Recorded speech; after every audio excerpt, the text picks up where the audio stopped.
Welcome to the longest term board gaming podcast. This is episode 50, Family Feud. My name is Tyler. Hello, this is Kevin. This is Tyson. And this is Dan. In this episode, we're going to talk about the games that we've been playing lately. Then we're going to play a board game Family Feud game. Oh, yeah. We've done some game shows in the past. We've done Price is Right. Password. Some of our favorite episodes are these board game shows. Yeah, so this episode, Family Feud, we got contributions, surveys filled out by people in the community from Origins. Which was to awesome. So our own Discord server. if you're listening and you filled out a survey, thank you. This is the it's single great. longest prepreparation we've put into an episode. Yeah. And It's been months. Yeah. Like we started. It's been like 6 months, right? Yeah. Something like that. Tyler's wife has put a ton of time into this as well. yeah, so- Shelly did a lot. Yeah, it's great. Yeah, so we're excited for that. Also got a number of surveys filled out on Reddit that kind of pushed us over the edge. Yeah. So thank you to everybody out there who filled out a survey. On top of that, we've got a guest host with us for the first time. You've heard us talk about our friend Dan. Now he's on the show. We've got Dan with us. Say hi, Dan. Dan with the plan. I'm here. I'm Dan. glad. Thank you. Dan with the plan. I like it. I like it. You've been in our group. Let's see. How long have we been gaming with you, Dan? It's 4 or 5 years, 4 years. It's been a while. Yeah, we've gone to at least 2, maybe 3 of the cabin cons. Yeah. Yep. Yeah, and I didn't even realize Dan played board games when at first. And the first time I realized he played board games, I think it was 2019. We were both at Origins Game Fair, and I was like, Dan? That's awesome. Dan plays games? So it was a great revolution. Yeah, I remember Tyler. Revelation? Revel. It wasn't a revolution. It was a Oh, revelation. revelation is probably the word you're looking for. Yeah, I remember Tyler, you talking about going over to Dan's house and playing on his game table, which was Yeah. awesome. None of us had game tables at that point. Back in the day. Yeah. yeah, which is awesome. You got a new game table, didn't you? Yeah, I had a board games table, and now I have a wormwood table. And that's delivered, and you have That's it. delivered. Great customer service. I did have a damaged part. Had to ship. They didn't ship it back, but they shipped me a new one. No hassles. Oh, that's awesome. Well, we need to go play at your house now, I Yes, think. so- We haven't had a chance to play on that yet. Yeah. It's a big one. It's their wargaming table size because I love wow. to do tabletop miniatures. Is that that's the one awesome. that has the crank in the... No, it's the one that they did on. It's the modular game board table. So they have it's modular because you can expand the size if you ever wanted to in the future. It was on Kickstarter. That's a little bit of a step up from your other table, isn't it? Yeah, we're in Step. high roller country. Yeah, that's awesome. That's cool. Yeah, we gotta get a game night over at your house to check that out. That's cool. Always open. Awesome. Well, should we jump into the games that we've been playing lately? Yeah. Let's do it. All right. I'll start us off because I've been playing a game that is my most played game of this year, and I've only had this game for like a month. Wow. Okay. This is Eila and Something Shiny. I hadn't heard about this game. Ben and Greg went with Kevin and Tyler to Gen Con, and I had casually said that, hey, if you guys see any like solo-only games out there, be sure to keep an eye out and let me know if there's any buzz around some really cool solo-only games. Well, little to my knowledge, Ben and Greg decided to pick me up one as a gift and brought it back to me. And it was Eila and Something Shiny. Now, this game is designed by Jeffrey CCH. The artist is Roxy Dye. And it is published by Ice Makes and several other potential publishers. Or, you know what? My copy is actually North Star Game Studio is who published it with my copy. Anyway, this is, like I said, a solo-only game.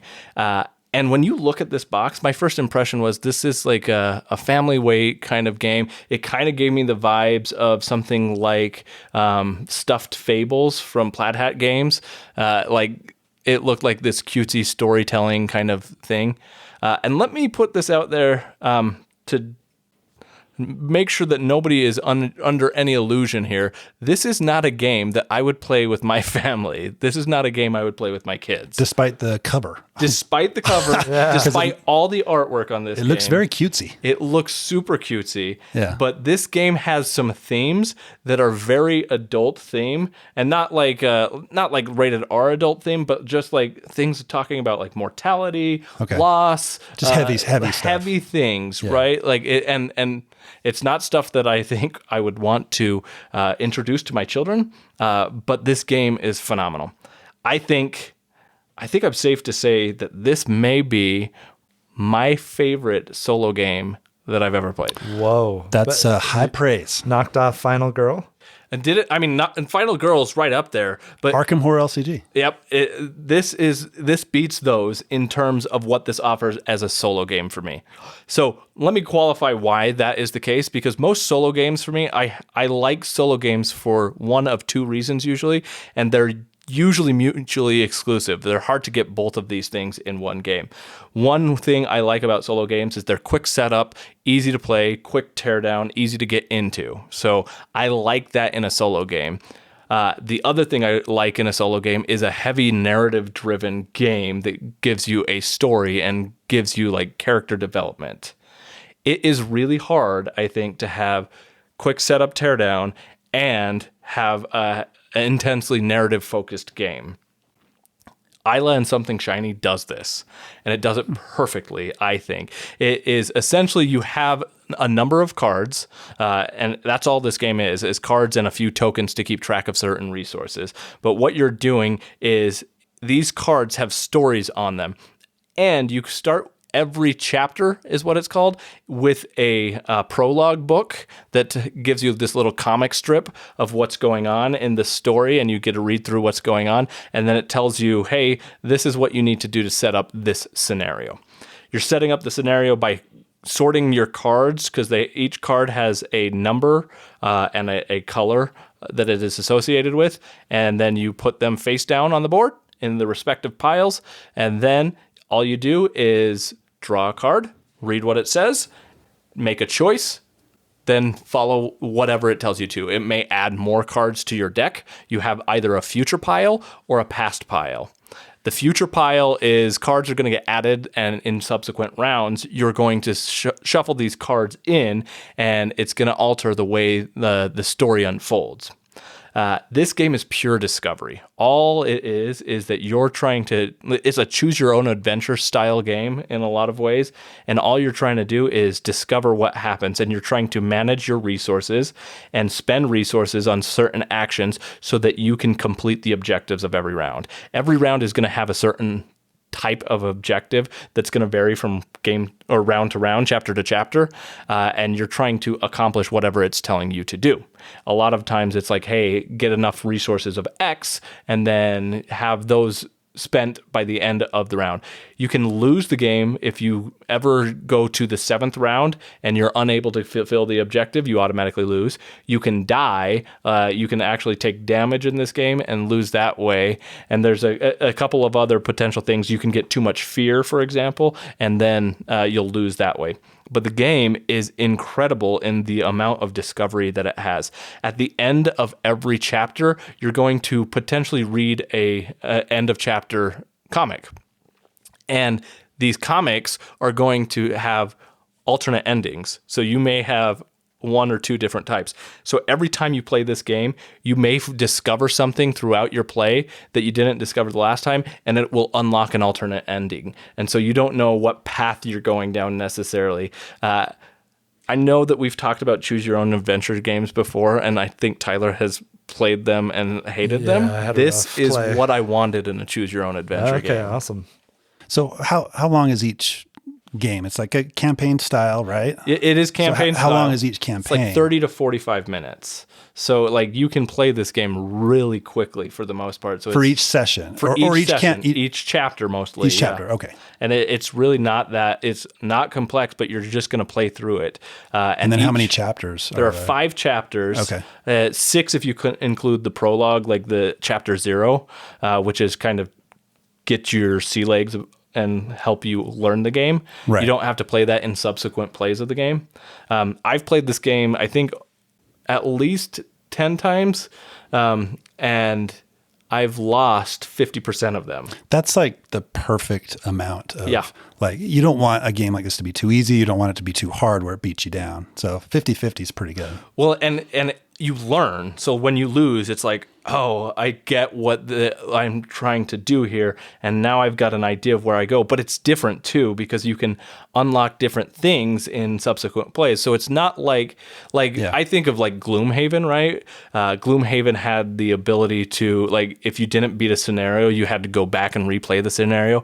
And for me, that got tedious sometimes, because it was just like, oh, I lost, but I don't know how to better do this. It was just, they were too tough for me. Let's give it another try. Oh yeah, let's try again. This doesn't do that so much, because I can explore and discover new things in here and new narrative pathways and things like that. It's really interesting. Well, looking at the rating on BGG, it's an 8.1, which that anything 8 and above, that's an amazing game, right? Well, and this is a solo-only game, right? Which is crazy, yeah. The Final Girl is also about that rating as well, and there are very few, I think, solo-only games that get up to that kind of level of rating on BGG. So how many plays did you say you had? I think I've got at least 10. I'd have to double-check that, but yeah, I've got 10 plays of this game so far.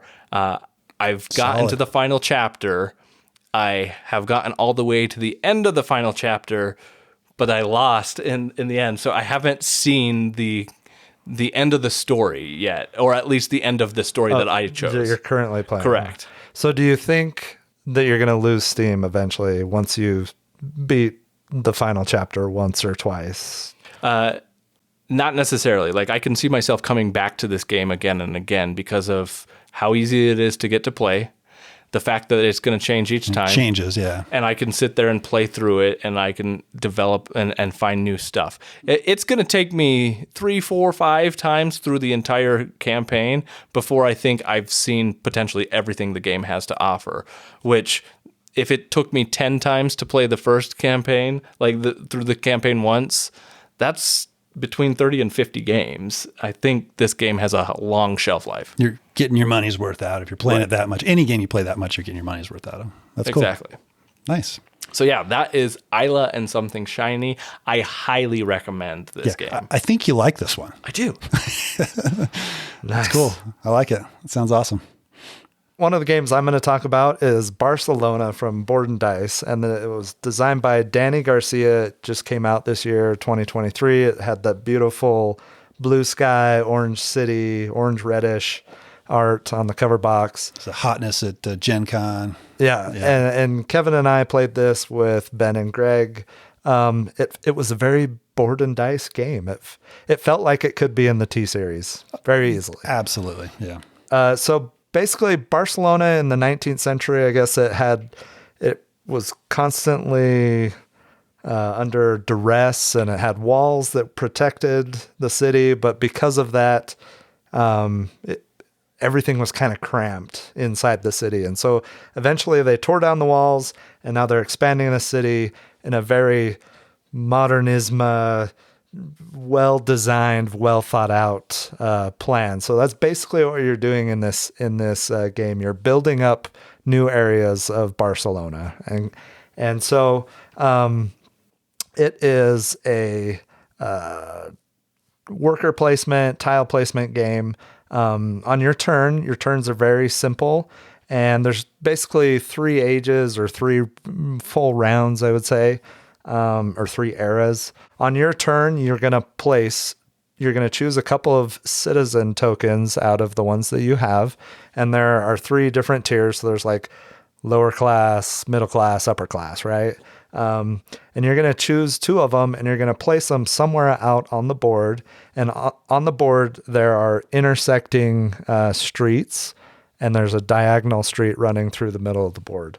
And depending on where you place those citizens, you're going to look at the top and to the side of the streets that you placed your citizens on, and you're going to do those 2 actions. And if you happen to place on a intersection that has the diagonal street going through it, then you're going to get 3 actions.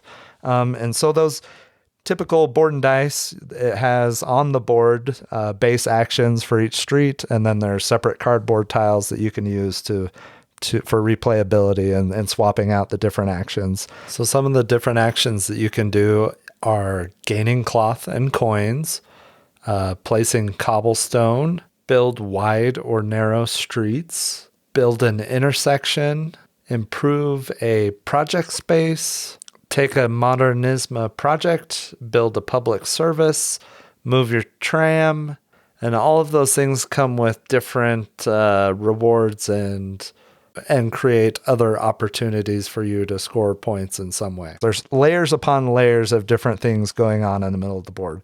So after you place those citizens, if you have enough citizens adjacent to the area next to one of that intersection to build a building, then you're going to build a building. And so you'll take those citizens off. They'll go down on the bottom of the board on a citizen track. There are 3 tracks, one for each tier or class of citizen. And when one of those tracks gets to the end of the first section, that triggers the first era. The first one to get to the next section, end of section, second and third, you'll trigger the second and third round scoring. So you're just going around and around, and you might trigger the end of round scoring, or it might happen on someone else's turn and you be the first one to play in the next era. And then eventually the game end is triggered when the third section is filled in. And then there's end of game scoring. This game, I had a great time playing it. And I will say, like, it's completely different theme and different mechanics going on, but it felt very similar to Toletum. Yep. You kind of have you do these very, I don't know. And when we talked about Toletum, I feel like there's many good choices for powerful actions and powerful turns. And when it comes to your turn, you got 2 or 3 good choices generally. And I felt the same way in Barcelona. I never felt like I had a really crummy choice. There were plenty of intersections to select that would give me at least 1, if not 2 actions that I really wanted to do.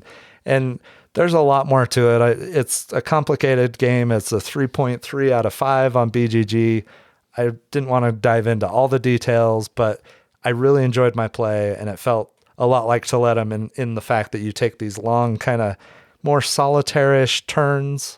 What do you think, Kevin? Yeah, I liked it. I think, we talked about Toletum after we played. I think, in my opinion, Toletum is a much better game. I like that one a lot more, but I did enjoy this one. It does bug me a little bit when there's a multiplayer solitaire game where really it comes around to your turn and it's a long turn and you're doing your own thing and nobody else is paying attention to what you're doing at all. Right. Yeah. Because everything changes so much when it gets around to your turn. It's like, well, I'm just going to kind of figure it out when it comes to my turn. That's how this game is. And Toletum is similar in that way as well, because you can have a big turn and you're chaining together actions. You're chaining together actions like, oh, this is so cool. I'm doing all these cool, hey, guys, look at all these cool things I'm doing. And there's all these sidebar conversations going on that have nothing to do with the game. This game kind of fosters that type of gameplay, I think. And it's going to vary based on your play group for sure. But that's kind of what this game does. It doesn't mean it's a bad game at all, but it's just something that, I know Ben and I were talking a lot during this play, and I felt like I hadn't seen Ben forever. So I was talking a ton, but there's potential there for you to be taking a turn, like you said, and other people kind of doing their own thing. It's very much multiplayer solitaire. So, some people really are into games like that and dig that. So it's just something to be aware of. What I did think was cool is you mentioned the citizen track on the bottom and how you have some control over when you trigger those scoring rounds. You have some control over maybe when the game ends. The distribution of those citizens is roughly the same, but there's more, I think, of a lower class than the upper class. Mm-hmm. So you could really accelerate end game towards the end strategically, which I think is kind of cool. I enjoyed that for sure. I just love that every turn felt powerful. And I think as complex as this game potentially is, it still plays pretty fast. I think That's what I you was could going to say. It's get through this 60 to 90 game. minutes. Yeah, it's quick. 75 minutes if you're sitting around playing, with experienced players, and I think you could knock this out pretty quick. Which to let them is a little bit longer than that, I think, I right? think so. Yeah, I think so. Yeah, and this does feel very much like a board and dice game. Absolutely. I have to let him. Ben owns this. I don't think I'm going to buy it, but I would love to play it again. And if this was ever on Board Game Arena, I would play a ton of it. So I really enjoyed it. I'm not familiar with the designer, Danny Garcia, but nice job. I mean, it's nice production, what you expect from Board and Dice, and I really enjoyed my first play of it. So nice. Well, I've got another beefy game to talk about here. So you mentioned it was around a 3 point something on the weight scale of BGG. Barrage is what I'm going to talk about. This one is a 4.1 on the complexity rating on BGG. It's no joke. It is no joke. It is a pretty complex game. This one is designed by Tommaso Battista and then a little known designer called Simone Luciani. Who's that? Have you heard of him, Tyson? I think I have. You're on a little Luciani kick I love lately. me some Luciani. Yeah. So this one's been around for a while. Came out in 2019. So the theme of this one is you're a country, you're harnessing the power of the rivers, right? So hydroelectric power, you're building dams, you're building conduits, you're building power plants. And the whole goal of the game is you're running water through these power plants in order to make energy and ultimately get victory points, right? So that's the theme of the game. The game's played over 5 rounds. Each round, you have a scoring round that you score a certain feature that you've built in on the map. The most interesting part of the game, and I'm not going to explain everything about this game because we'd be here probably for half hour, 45 minutes.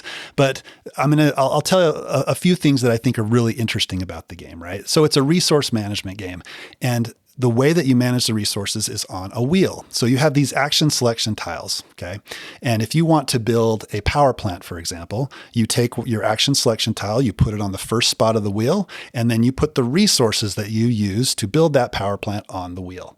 Those are now not available for you until you can move that wheel one full circle. That action then becomes available again, and then those resources that you used to build that initial power plant also become available. It's like they're loaned out, right? Like it's not like they're spent. You can get those resources. They're still back. Yours, but you can't use them yet, right? And the wheel doesn't automatically turn every round. You have to figure out how to turn that wheel. Now there's a shared action selection board. It's like a worker placement board where you can go on that board, put your workers in a spot. It'll move that wheel. When you run your power plants, you put the workers on this board and you can run your power plant. You can also have contracts that you fulfill if you produce enough energy. And on those contracts, you can get more energy. You can get more resources. You can move your wheel to get your resources to come back to you quicker.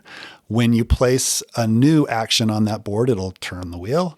So you're trying to manipulate that wheel so you can get those resources back.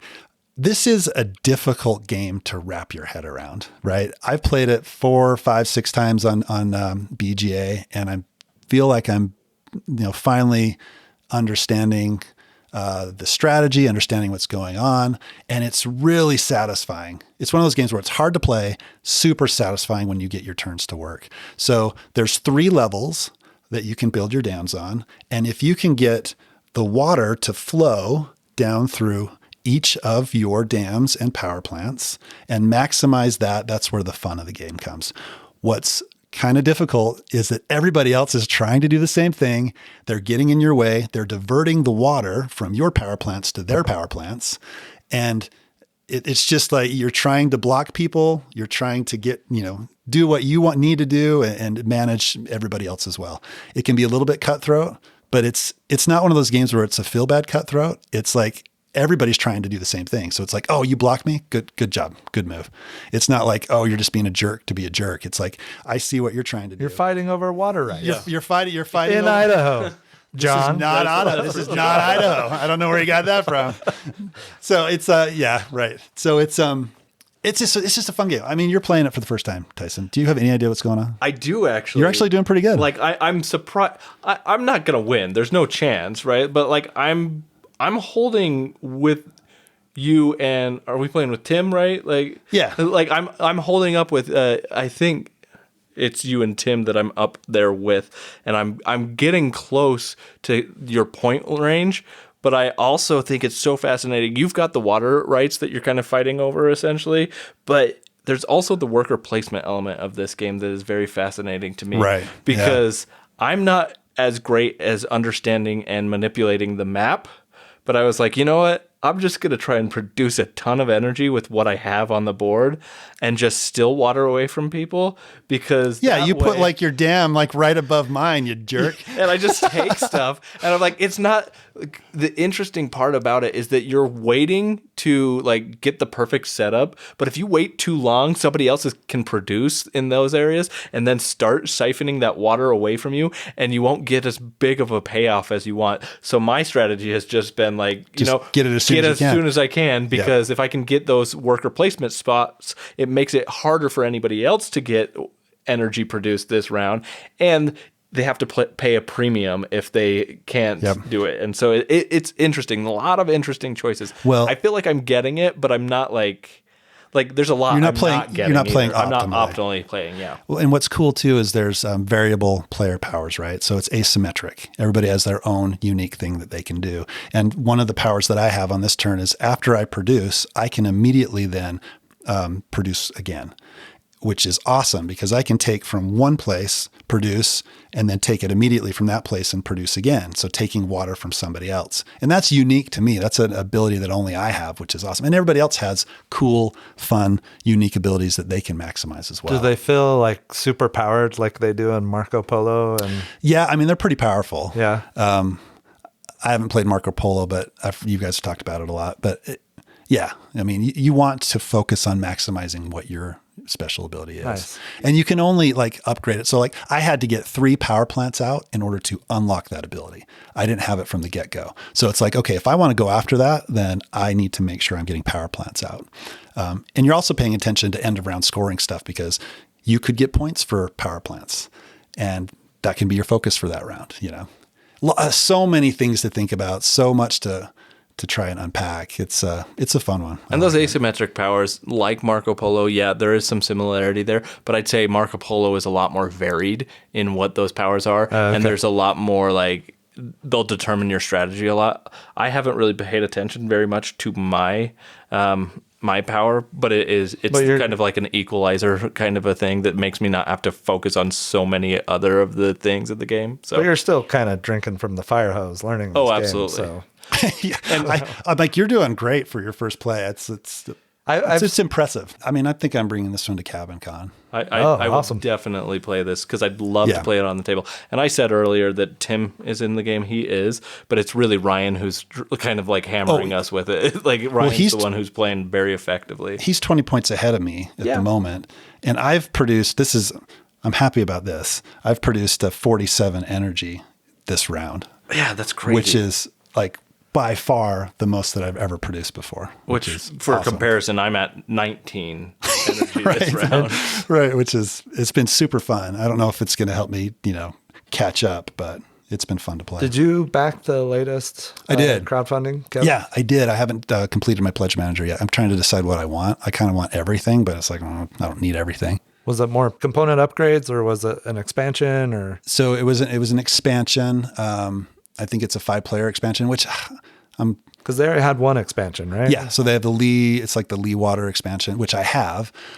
So it lets you get like wooden wheels instead of the cardboard, which I'm tempted to get. And then all of the promos, I think from the first Kickstarter. So, different variable player powers that you can do. And Tyson's taking his turn right now on BGA, I noticed. So yeah, variable, like additional guys you can play with. And I've gone back and forth on how much I'm going to get, because I've played it on BGA. I haven't played it physically. So how much do I want to get into this, Right. But I think it's worth it. I think it's the highest rated Luciani game. Right. I think it's rated 30 something on. And that was my next question. I know it's newer for both of you. How does it compare to your other Luciani experiences? So we got what? Darwin's Journey. We've got, what are the other Lucianis? Lorenzo Il Magnifico. Lorenzo, yeah. You've got Grand Austria Hotel. You've got like a billion others that I'm not thinking. Yeah, that I can't think of. But I mean, like Darwin's Journey is the most recent that I played. Right now, I probably like Darwin's Journey a little bit more. Toledom's on there. Toledum. Yeah. That's so hard. Yeah. How do you rank those? Yeah. But I maybe Toledom's ahead of it right now as well. But I mean, Barrage is right there. I mean, there's a reason why it's ranked so high in BGG, I think. But this one has potential, right? This one, like I said, it's harder to wrap my head around and figure out what's going on. But I think it may ultimately be a more rewarding game to play once you figure it out and play it well. Oh, it looks awesome. It's really well done. Yeah. So if you like heavier resource management, worker placement games, it's definitely worth checking out. If you're bringing us to Cabin Con, yeah, I will use up some of my bandwidth to learn it on BGA before we go. Oh, so. Nice. Yeah. If you can learn beforehand, then it will definitely speed up the play. Yes. Similar to Voidfall. Voidfall. Yeah, yes, we totally sped that up to 5.5 hours. Right. Can you imagine what would have been if we didn't at least have it somewhat? We'll definitely have a lot to say on that one. More to come on Voidfall. We'll get there. Yeah. So anyway, that's Barrage. All right. So, Dan, what have you been playing lately? So I have been playing Star Wars Legion, and it's not just lately. I've been playing it probably every week for at least a year now. Wow. So you've played it a couple times. I mean, that's what you're saying, right? You know a little bit about this one. Nice. So it's interesting. Legion, it's a 2-player game. It came out in 2018. In fact, the story, my personal story behind it is I was a big X-Wing tabletop gamer, right? Loved X-Wing. And then I saw Star Wars Legion come out, and I said, I'm not going to get into that because I don't want to assemble the models. I don't want to go painting all the models. So I basically, even though as much as I love Star Wars, I decided Star Wars Legion is not for me because there's so much additional work other than just playing the game. So I went to Gen Con in 2018 and with my daughter, and we walked by one of the Fantasy Flight tables. And there's a table free, and the guy says, "Hey, come over and take a look, and we'll do a demo game for you."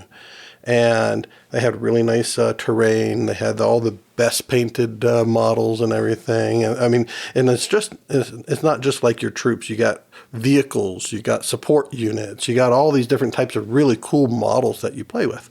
And I played as soon as I played it at Gen Con, yeah, it was just all downhill from there, and I absolutely love the game. I have my armies are the Galactic Empire and the Rebels. Since then, Fantasy Flight ended up selling the game, and it's now managed by Atomic Mass Games. And I don't know. I think this was before it went to Atomic Mass Games, but they now have the Separatists, so you can play all the droid troopers and whatnot. And they also have the Galactic Republic. So you got troopers. So they're still coming out with stuff for it, right? And supporting it. Yeah, they're nice. In fact, they just recently came out with Ewoks. Oh, nice. The teddy bears. The murder bears. Oh, the murder bears.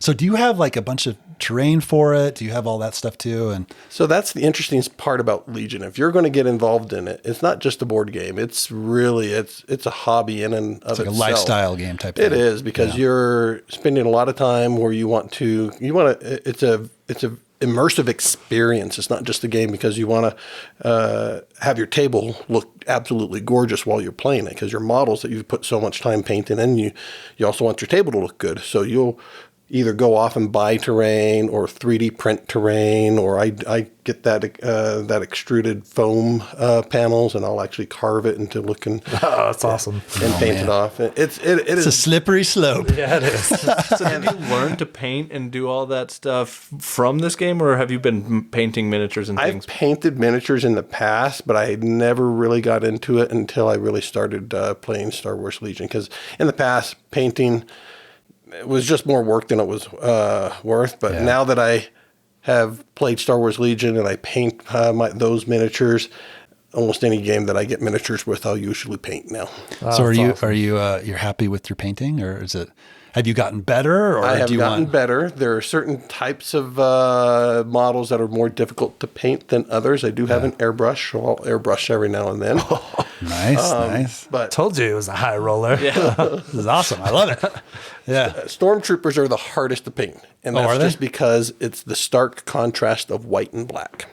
Oh yeah. Very, very challenging to get. So you got to be more shadows. exact, I would think. You got to be right? very more exact, and because a lot of times with most miniatures that you paint, you can just put a wash over it and make it look, and do a little bit of highlighting, and even Right. if it's a bad paint job, you can make it look good. With stormtroopers, the stark white and black, you can't do that. Less forgiving. Yeah, It's like the mistakes. Awakened Realms, the Sundrop like minis, right? They're just Yeah. washed and they Yeah. look great. Yeah. So, I mean, I've been so close to getting into painting before. I think I watched, there's this YouTube series, Sarastro, I think. Yes, is the- that's actually how I learned to paint well, is watching Sarastro's videos. You did? Yeah, because I got sucked into those and I'm like, man, this looks so fun and so cool. And I even went to Origins and went with Ben to a painting class and just saw this guy, and his minis were amazing. They look so good. So I've been close. Yeah, I did one with Jason, the second Origins that we went to. Yeah. And Okay. yeah, I left wanting to paint. I Right. just haven't found the time to do it. And that's the I thing, need it's to buy some time-consuming. initial supplies and stuff. I've got paints. In fact, I have some of the Star Wars Legion sets of paints. Oh, really? But yeah, I want to do it. It's just finding the time to do it. it Yeah, is what kind of fun. paints do you have? Just So curious. The Citadel or I like the Vallejo because I like Okay. the dropper bottles a whole lot better than just the pots. That Yeah. way you can just in an eye drop kind of get the paints out that you really want. You can spend a lot on paints, right? You can spend a lot on paint. It's like sleeving, but on steroids. Yes, Is what it sounds it's a like. lot of effort. Not even a I don't comparison. even notice the cost of sleeves. I don't know. Well, yeah. But aside from all the effort that goes into the non-game play of building your terrain, painting it, building your models, painting them, the way the game is really played out is you basically take on the role of a commander, organizing your army, and you get before the game you get to build your own army. How many stormtrooper units do I want to take in? Do I want to take a Dewback rider? Do I want You to got take an ATST? Certain amount of points to spend on your Certain army, amount right? of points, and there's different units that have different capabilities, and some of them are more maneuverable, some of them pack more firepower, some of them are actually geared at claiming objectives. And that's the great thing about the game is you're a commander, and it's not just let's go out there and shoot the other force down and just chuck dice the whole time. It's a whole lot more in depth and strategic than that, because each game also has what they call a battle deck, and that tells you what the objectives are for the game, any special setup rules that you have for that game, and what types of conditions are existing on the table. So you may have a army that does not have a whole lot of firepower, but if you play properly and strategically, you can win the game with not having as much firepower as your as your opponent. So you Cool. set this up, and I mean, what does a full session take? Is it an hour? Is it 3 hours? If your opponent's terrible, is it half an hour? When you first learn the game, because everything's based off of keywords, so you'll be doing a lot of references back. Typical Fantasy Flight. Yeah, exactly. But I actually just posted on the forums, Star Wars Legion forum just the other day, asking because my average game is usually 2.5 to 3+ hours, and most of them are 3+. And that just seems like a lot. You can get the games down into an hour and a half, 2 hours. Those are typically where you are very familiar with the army that you have built, and you don't have to refer back to, I can't remember what this keyword was. So, but there's online tools. The Fifth Trooper is a really good reference. They've made a nice app or a mobile version of the rules, so very quick to look things up, and there's a lot of just additional content beyond what Atomic Mass gives that is really cool and just helpful for the players. Cool. So I've almost bought the core sets, some of the core sets, a number of times, like when I've seen them on sale, and I just haven't pulled the trigger. I think part of that is a time investment that I don't have. And then also Your table's not big enough. Yeah, that and kind of a barrier to entry. It's a little overwhelming. I have checked out the site that you mentioned, and And there are some good resources out there, just like there are for similar games. But, Yeah, right. Well, you and your son still want to come over and learn. I would love to try it out. I'm going to hide my credit cards before I do that. Can you buy the alien and add it to your army that Luke milks in episode 8? Oh That would be awesome. Hey, I didn't put it on the screen. Disney did, okay? I'm sure you could 3D print it and then paint it and then have it as terrain. Yeah, have it as I'm terrain. You can battle around the milk alien. Okay, that sounds amazing. Cool. No, I would love to try it out. I think that'd be It's awesome. an awesome game. Yeah, Cool. sounds awesome. Thanks for sharing Star Wars Legion. So let's fly away from the stars and Far, take far away. a flight into the sky with another 2-player game with Sky Team. Sky Team is a game I've been playing lately. It's designed by Luc Ramon, and the art is done by Eric Hibbler and Adrian Revis, and it's published by Le Scorpion Mask. This is a game that has had a lot of hotness. A lot of buzz. Like Gen Right. Con, there were lines, and I think this sold out at Gen Con. It was a hot game. And the cover, it's very intriguing. And longtime listeners will be a little bit surprised by this, but this is a cooperative game, and I've really been enjoying it a lot. It blows my mind that you like this. It's a pure cooperative game, so it's not I like cooperative games that have narrative or are story-based game, like Arkham Horror, Gloomhaven, etc. But this is Pandemic. this is in the pandemic realm in that it's a pure cooperative game, but it's one that I'm really enjoying lately. So there's very little communication in it, and that's No. probably there's no probably getting potential ahead for, of it. Yeah, there's no potential for quarterbacking in this. Yes. So how the game works essentially is that you and one other person are the pilot and co-pilot of an airline, and your job is to safely land the plane where all the passengers get up and clap and say, "Yay, happy landing!" Right? That's the ultimate goal here. I don't remember that in the game, but yeah. At the end, it says they clap and stuff. It really does say. And they say, "Yay, happy landing." Yeah, I don't know if they say "Yay, happy I landing." like this game even more. I didn't know that. But Okay. they do. Cool.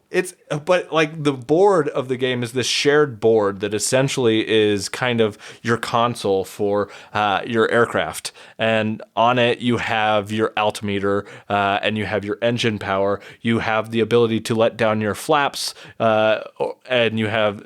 Or let down your landing gear. You have the ability to put on the brakes, etc. And it's all these different and get parts. some coffee. Yeah, you got to make Calm sure your that you're nerves. staying awake and alert. So you Yep. got to drink your coffee.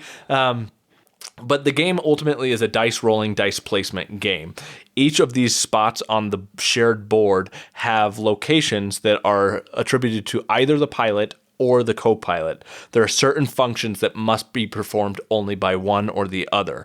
And so what you're trying to do throughout this game is that you have a certain number of rounds, and each round you're approaching closer and closer to the runway. Depending on your speed. And depending on your speed, Yep. you can speed that approach or you can slow it down depending on how many die values you're placing.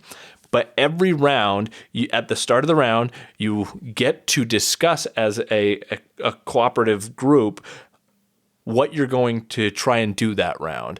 But as soon as you roll your dice, you have to go silent, radio silent. No communication. Somehow you can't communicate with your pilot and co-pilot. I don't know. It is the biggest thematic happens all the time. breakdown. Yeah, right. You're sitting right next to your co-pilot, but there's no talking. There's a crack in the glass, and so you can't hear anything. And Pressure masks drop down. The radio's broken. Something I don't know. I think it's hilarious. Like everything in this game is super thematic except for that one point, which all of a sudden you can't talk to your co-pilot. But it anyway. makes the game a lot. But that's how it has to be for the game, right? Because if you can't communicate, it's this kind of like the mind, where you're trying to synchronize your actions and make sure that you're doing the same type of things. Because if you're not on the same kind of wavelength, you can easily start throwing things off and mess things up. Because there's so many different ways you can lose this game. On your runway are a number of planes that you have to clear out of the way. You have to call ahead and get them to move. Yeah. And so the co-pilot does that better than the pilot. exactly. They have more ability to do that than the pilot does.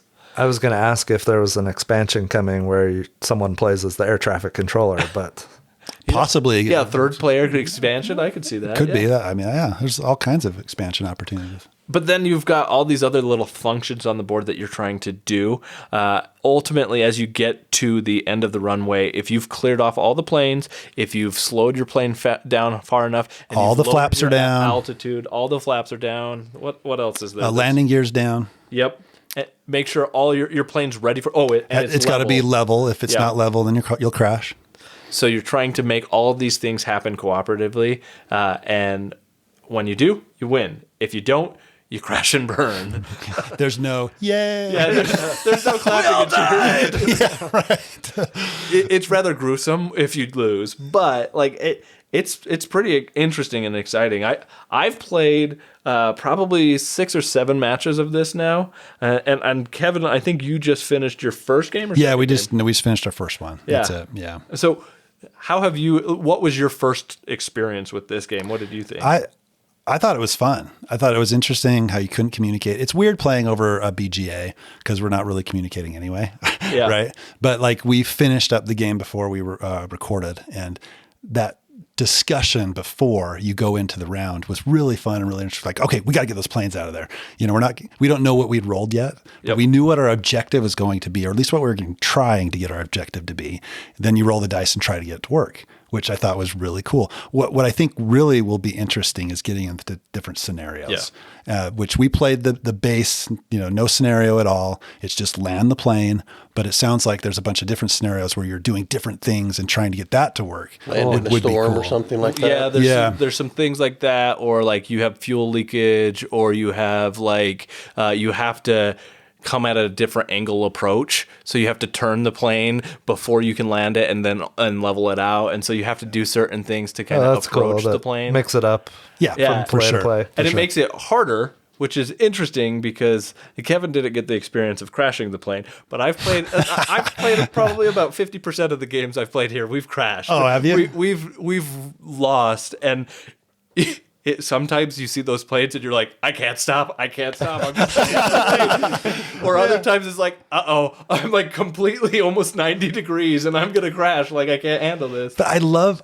how thematic it is, though, right? It just, except for that one little breakdown where you can't talk, everything just feels really cool. Right? Yeah. You're putting the brakes on, you're putting your landing gear down. It just seems very thematic, which I think is awesome. Plus, it's a 15-minute game. Yeah. Right? And so like you can knock it out quick. And exactly. Fun. And like you said, you could play this game on BGA, sitting side by side, and just have that conversation. And like without the board in place, you're getting the same experience, I think. It's maybe not as like tactile, but it's still like that full immersive experience, you get the feel of landing a plane, which is cool. Yeah, I like it. I think it's fun. It's fun. I've had a lot of fun with this one. How many times have you said, and don't call me Shirley? I haven't because I haven't talked. It's been on VGA. So. Right. Surely you can't be serious. I am serious. And don't call me Shirley. You're not encouraged to talk, so. Yeah. But yeah, that's Sky Team. That was definitely the hotness at Gen Con. Yeah, I remember lines around that booth for sure. Well, it was refreshing to hear Tyson talk about a cooperative game. Right. That he likes. Right. Yeah. It's Who knew? Right? Yeah. And I'm going to talk about a game that's refreshing to me. My son, Logan, absolutely loves Unmatched. And he plays it nonstop with his friends. He's probably got 200 or 300 plays. He's between 3 or 4 of them. They've got just about everything except for Deadpool and Bruce Lee, which are very hard to find and very expensive. And he'll ask me to play, and I've played with him from time to time, and it's just not that much fun for me because he knows every single deck in and out, and I just get obliterated when I play him. He's like Dan with Star Wars Legion. Right. Yeah, just would be overwhelmingly unfair, right? So in Unmatched, you're playing as a character like as the T-Rex or Deadpool or who's the blind? Cobble and Fog. There's Cobble and Fog. Who's the blind Marvel guy? Daredevil. Yeah. Gosh. He's like one of your favorite heroes. I know, right? I love Daredevil. Yeah. So you pick a character and you have a very unique deck, and you're just trying to eliminate the other player by playing a bunch of cards from your hand, right? It's a deck hand management game. There's also a board where you're moving your character around, and some of the characters will have minions that you also control, like 1 to 3 different minions or whatever that will have abilities on the cards as well. So you're moving around, you're attacking, you're damaging. Well, the game I'm going to talk about is refreshing to me. It is Unmatched Adventures, Tales to Amaze. And this just fulfilled. It was a crowdfunding game from Restoration Games. And it's a cooperative version of Unmatched, which I absolutely love because now You're not getting pummeled by your son. I'm not getting pummeled by my son. I have fun playing the game. We've played a few games. So in this game, there are 4 different heroes that you can play as. You can play as Dr. Jill Trent, who was a little known hero from the golden age of pulp comics. Annie Christmas, a tall tale keelboat captain of the mighty Mississippi. Haven't played as her. Logan's played as Nikola Tesla a lot, and I've played as Golden Bat, who is a swashbuckling superhero, first appeared in the Japanese form of street theater known as Kamishibai. Easy for you to say. Yeah. From the ancient world of Atlantis, and that's who I played as all 3 games. His deck is a lot of fun. So in this game, you're either fighting against Mothman or Martian Invader. And I thought it would be awesome going back to Kevin's movie of Ticket to Ride with the alien and the T-Rex. Alvin and Dexter. Yeah, Alvin and Dexter. I want to play Unmatched Adventures with the T-Rex versus the alien in this game. And that's one thing that's cool. You can sub in any of the other characters from competitive versions from the competitive game, right? So you can swap them in and out. That's cool. I can play as Nikola Tesla against Daredevil or any of the Cobble and Fog characters. So it's vice versa as well. Yep. So the cooperative ones can become competitive. Yep. Cool. So one of the things that's, aside from it being cooperative, one of the things that's really cool about this game is the turn selection. It's the same as Aeon's End. So you have a deck of cards, one for each player, and then one for either the Mothman, and then different ones. The villains, which are the Mothman or the Martian Invader, and you're only playing one in each game, will have the same number of minions as there are players. And so they have their own cards, and sometimes you're adding more of their cards to the deck, so they start getting more and more turns. Something that's cool with that too is at the end of the round, after all the cards have been revealed and everybody's taken their turn, some of the minion and villain cards have effects that take effect at the end of the round that make it more difficult. And depending on how they line up with which ones come first, could be catastrophic or not that big of a deal. So Mothman, he's trying to destroy bridges. There's a threat track that he gets stronger and stronger, and then at a certain point he destroys a bridge and becomes more power, or gains something happens, some ability happens, and there's a number of different ones that happen each time. The Martian Invader, as he goes up on the threat track, he'll flip over symbols, and then his cards in his deck, they'll do additional things if it has the right symbol on that card. And those are randomized from game to game. So, you might reveal the light green triangle symbol first in one game, and the cards that have that will trigger it. Or it might come up third or fourth in another game. So really cool. I love what they've done here.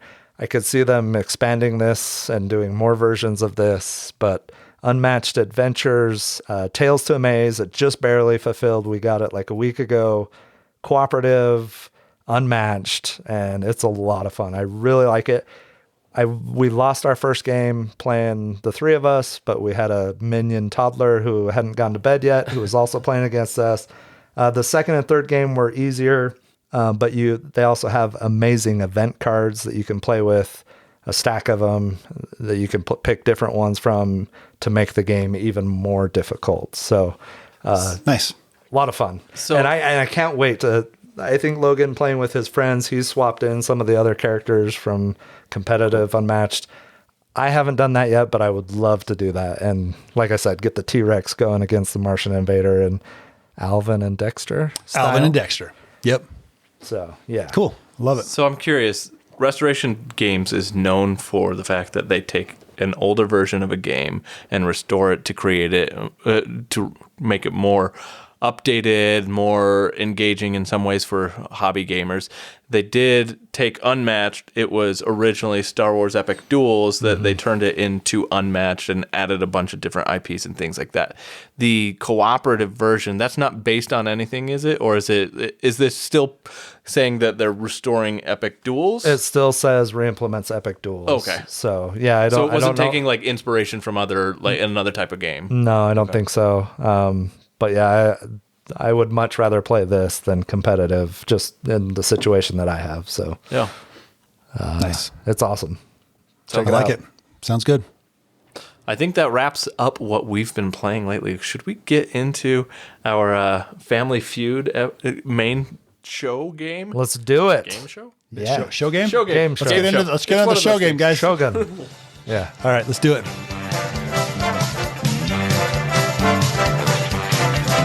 So let's move into the main feature of this episode, the thing that you're all excited to be here for.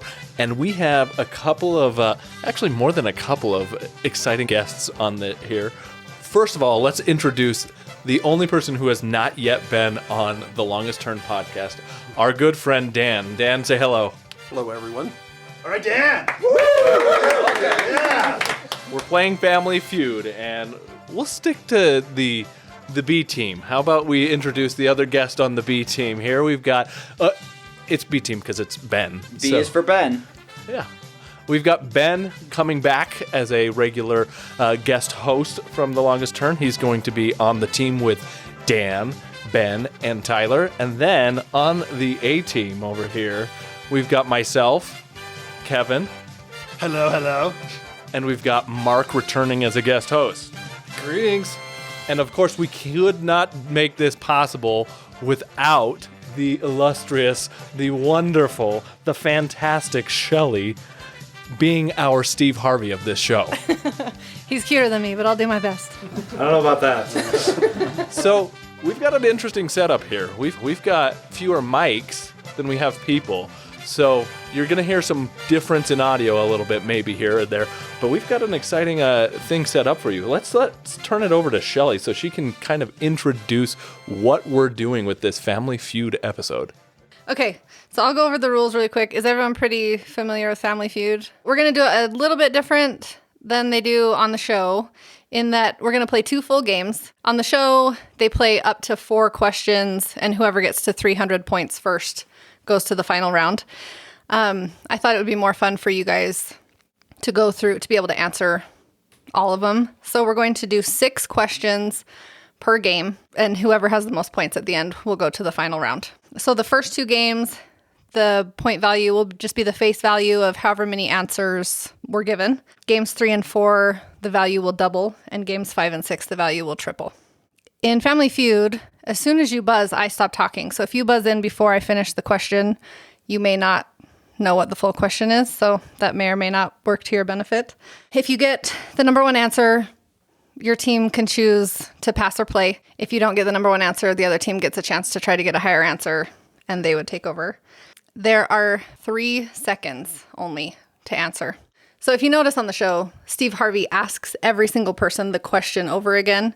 That's because the timer starts at the end of his question. If you get to 3 X's, the other team can steal, and then, say you guys get 3 X's, and I'm switching back to this team, I would ask the team captain, Tyler, I guess, and he would give whatever answer they came up with, still with the 3-second timer. If you steal, you only get the amount of points that the other team earned. You don't get the points for the additional answer that came up on your steal. And then fast money, you'll choose, whoever makes it chooses 2 teammates. The first one has 20 seconds to answer 5 questions. The second person comes down, they have 25 seconds to answer the same 5 questions. If there's a repeat, if you say something your partner already said, I will say nope. And then you give me another answer, you can pass, and we can come back to it if you have enough time. And if you accumulate 200 points in fast money, you win. Bragging rights. Do you guys have any questions about the rules or? I think we're good. All right. So, Let's do this. So this team, Kevin and Tyson or Tyler, I do know your name. Wow. My husband Tyson. You live with it. Yeah. 19 and a half years, Shelly. Now, I don't feel as bad when I do the same thing. That's amazing. So you guys are the Let's do it. you guys are the team captains. So then Dan and Mark will be second, and Ben and Tyson will be third. Yes. All right. You ready? Top 7 answers are on the board. Name a horror-themed board game. Cthulhu Death May Die. Okay. Okay, that was number 5. Cthulhu Death May Die. Tyler, you have a chance to steal. Arkham Horror. Okay. Arkham Horror was I number went with 2. my favorite, but So, Tyler, are you passing or playing? I say we play. Let's play. Yeah. All right. So it moves to Dan. Dan, name a horror-themed board game. Zombicide? Okay, Ben, name a horror-themed board game. The Final Girl. Number 3, Final Girl. I don't know. That's completely invalid. I have not played it. You don't say. You should. Tyler, name a horror-themed board game. Horrified. Horrified was the number 1 answer. That was one off. With 16 points. Dan, name a horror-themed board game. House on the Hill? Betrayal at the House on the Hill, number 4 with 12 points. I guess if we're not getting the whole name right there. Okay. I knew what he meant. Okay, Ben, name a horror-themed board game. Mansion of Madness. Let's see. Good answer. Number 7, Mansions of Madness with 4. All right, Tyler, name a horror-themed board game. Unfathomable. Unfathomable. Yeah. All right, Dan, last chance. Name a horror-themed board game. Okay. We're thinking that one? Yeah, It's got to be that one, I right? think so. Okay, Kevin, name a horror-themed board game. We're going to go with Arkham Horror LCG. Okay. No. All right. Good job, guys. All right. The last one was number 6, Eldritch Horror. Got that written down, right? 5 points. Oh, Eldritch. That was not the one I was thinking Which of. was one of them, yeah. For that first round, the B team gathered 66 points. Okay. So, Mark and Dan, top 8 answers are on the board. What is the best board game accessory? Board game tables. All right, let's see if that's on here. Number 3, board game table with 11. I'm going with Dice Tower. Okay, let's see if Dice Tower is on there. Oh! Okay, so Dan, would you guys like to pass or People are play? polling. Man.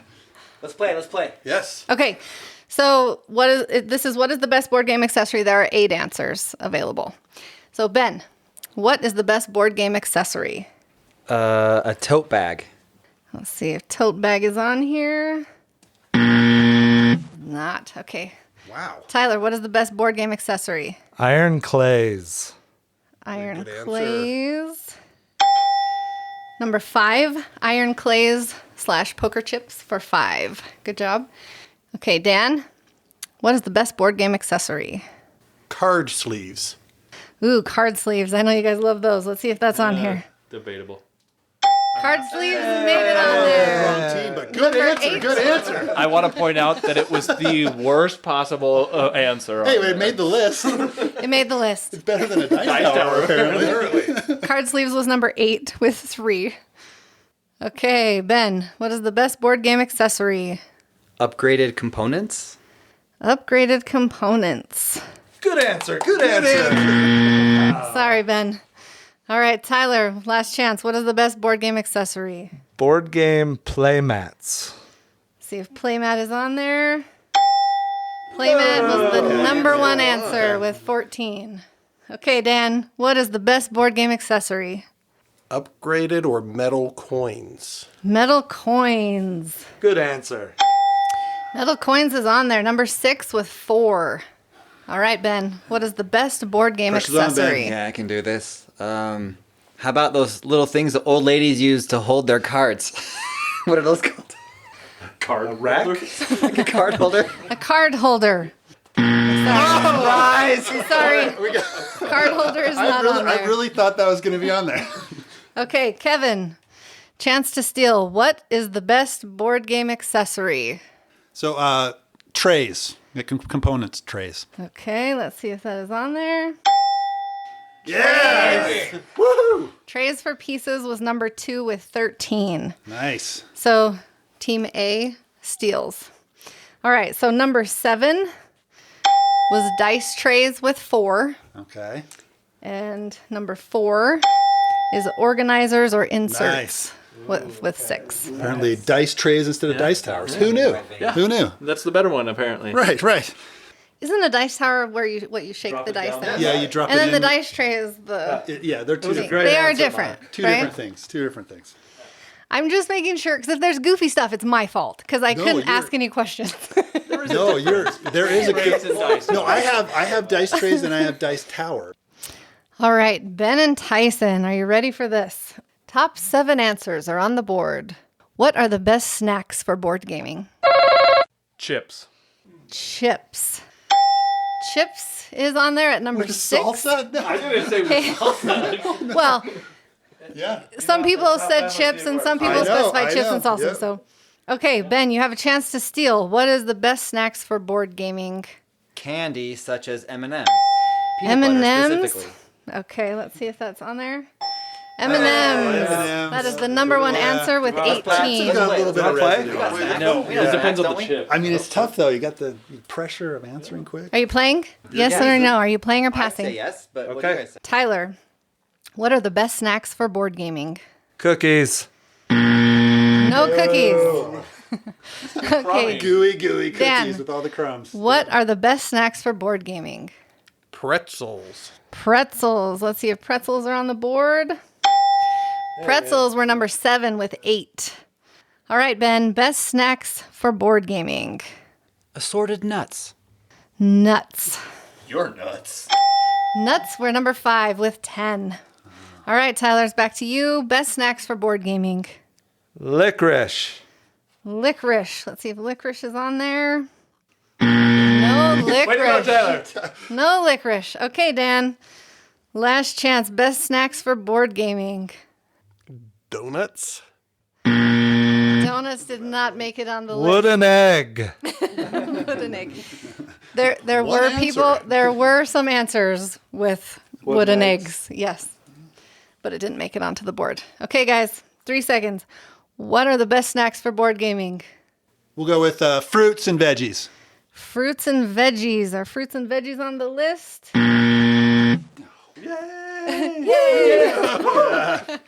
All right. So number 4 was gummy candies with 12. Number 3, popcorn, also with 12. And number 2, no food at my table. That is the correct answer. Goes without saying. Number 2 was no food at my table with 14 votes. Oh, we are doing terrible. We were confined to a box and we did not do great. Okay, so the scores so far, the B team has 114 and the A team has 47, but there's lots of game to go. Okay, so that was actually your first double. I'm sorry, I should have said that. So this game is also double the value. So the value you see up there is double the answers I received. Yeah. Okay. All right. Okay, you guys ready? The top 8 answers are on the board. Name a country that is also a board game. Tyler. I'm drawing a blank. Okay. I don't know how to do that when you both don't have an answer. Clearly, we don't listen to enough geography podcasts. Okay, so Kevin, you have a chance to answer because Country that is a board game. You got this. They're all cities. There's like They're city. Everything. apparently there's 8, but okay, Dan, you have 3 seconds to give me a country that is also a board game. I think Brazil's on the list. Gosh, yes. It is. Let's see if Brazil is on the list. Who's up? Mark. Railways of Sweden? What the heck? Ben. Puerto Rico. Puerto Rico. Oh my gosh. Puerto Rico is the number one status answer. of that. Let's pass on that one. Yeah. Number one answer with 28 I points. say we pass. All right, let's pass. You guys are passing. Okay. Okay. All right. Tyson. Australia. Australia. That was the number 2 answer Nice. for 26 points. Kevin. Wow, I already Name a didn't answer country this that is also a board game. one. Japan. I have no idea. There's no Japan. Mark. Name a country that is also a board game. Great Britain? Tyson. Name a country that is also a board game. Grand Austria Hotel. Austria. No, I'm sorry. All right. B team, you have a chance to steal. You have 3 seconds to name a country that is also a board game. Great Western Trail, New Zealand. Oh, okay. Okay. This was a tough one. Well done, everyone. Yeah, high five. We are terrible. Well done. Puerto Rico's not a country. Okay. So, yeah, Australia. There you go. Australia's the only valid answer. Good job, Tyson. Bonus points. Way to go. Good job. Good job. Okay. Number 8 was the USA with 4. Never heard of it. Yep. I did look all of these up in BGG, and they exist. Okay. Number 7, Argentina, also with 4. There's Great Western Trail, Argentina. Yep. Number 6, Cuba, Cuba. Oh, with yeah. 4. Okay, yeah. Number 5, China with 6. Number 4, Indonesia with Okay. 12. Dang it. Yep. And number 3 was Jamaica. Jamaica with 18. Who got the points on that? That one? was tough. They did. So, did. so Team the A. A team gets the points on that one. Big one. Stressful. That question. So. Okay, it's pretty close. Mark, you got We've it. got Mark. we've got the A team with 101 and the B team with 114. After that, I'm Pretty close, brimming guys. with confidence. I can't wait for this. Dice Tower, Dice Tower. Okay, this is a fun one. This is a fun one. Okay, we have Mark versus Dan. Top 6 answers are on the board. What is your favorite board game podcast? The Longest Turn? The Longest Turn. Let's see if that's on there. I knew it'd be number 1. Okay, so the point values are tripled for this round. So the Longest Turn was the number 1 answer with 42. Are you guys playing? We'll play. Okay. All right. Tyson, what is your favorite board game podcast? The Secret Cabal Gaming Podcast. The Secret Cabal. Secret Cabal is number 4 with 12. Kevin, what is your favorite board game podcast? Rolling dice and taking names. Rolling Dice and Taking Names is not on there. Wow. Okay. Mark, what is your favorite board game podcast? I have no idea. It's a great podcast, by the way. If you haven't heard of it, go Can't believe that's not on the list. All right, Tyson, what is your favorite board game podcast? Board Game Barrage. Board Game Barrage is not on there. All right, B team, you have a chance to steal. What is your favorite board game podcast? Blue Peg, Pink Peg. Blue Peg, Pink Peg is not on there. So Team A, you win those points. Okay, so number 6, Board Game Barbecue with 9. From Australia. Number 5, Shut Up and Sit Down, Yep. also with 9. Number 3, Dice Tower, 15. And number 2, none. None? 27. People that we need to find and introduce to the Longest Turn. That was your answer. Get a judge rule on that one. You didn't say anything. You said I which don't means know. none. You said I don't know. You didn't say I don't have one. Chalk that You up guys there, still got Puerto the Rico. points. Yeah, you guys got the points. Nice. Okay, good job. That was tough. That was question number 5. Last question. Okay. Team B, you have 114. Team A, you have 155. So it comes down to this one. Ben and Tyson. Sorry. That shouldn't be funny, but somehow it is. It's Tyson. Okay, sorry. Ben and Tyson. Top 8 answers are on the board. What is the best cooperative game? I think the majority of people that were polled would answer Pandemic. Pandemic. Let's see if Pandemic is on there. Pandemic was the number 1 answer Pandemic with 30. Legacy is a different game than Pandemic. Okay, Tyson. I knew you would say this, so I just wanted you to know if I had separated them, they would both still be on the board. Yeah. Makes sense. Makes sense. And Pandemic would have been in the first spot. They're both garbage. Either but way. I think they're great. Obviously, that's not what the majority of people think. Great games. Great games. Okay. All right, are you playing? Let's play. I mean, we're behind. You have to play. All right, let's play. Yeah. What is the best cooperative game? Horrified. It's Horrified on the list. No. Dan, name the best cooperative game. Gloomhaven. Gloomhaven is not on the that's list. surprising. Okay, Ben. What is the best cooperative game? Robinson Crusoe. Robinson Crusoe. Not on the list. Okay. Team A has a chance to steal. Best cooperative game. We're going to go Spirit Island. Dang it. Spirit Island. Number 2. Nice. Nice. Spirit Island was number 2 with 15. Sweet. Okay. I'm glad I'm not the only one So- who doesn't know very many cooperative games. Sorry, that's why I was laughing that you were the one answering what's the best cooperative game, and then I couldn't get it together. Okay. Number 8, Aeon's End with 9. Yes. I love that one. Number 7, Marvel United Okay, for nice, 9. Nice. Number 6, Code Names, also with 9. Yeah.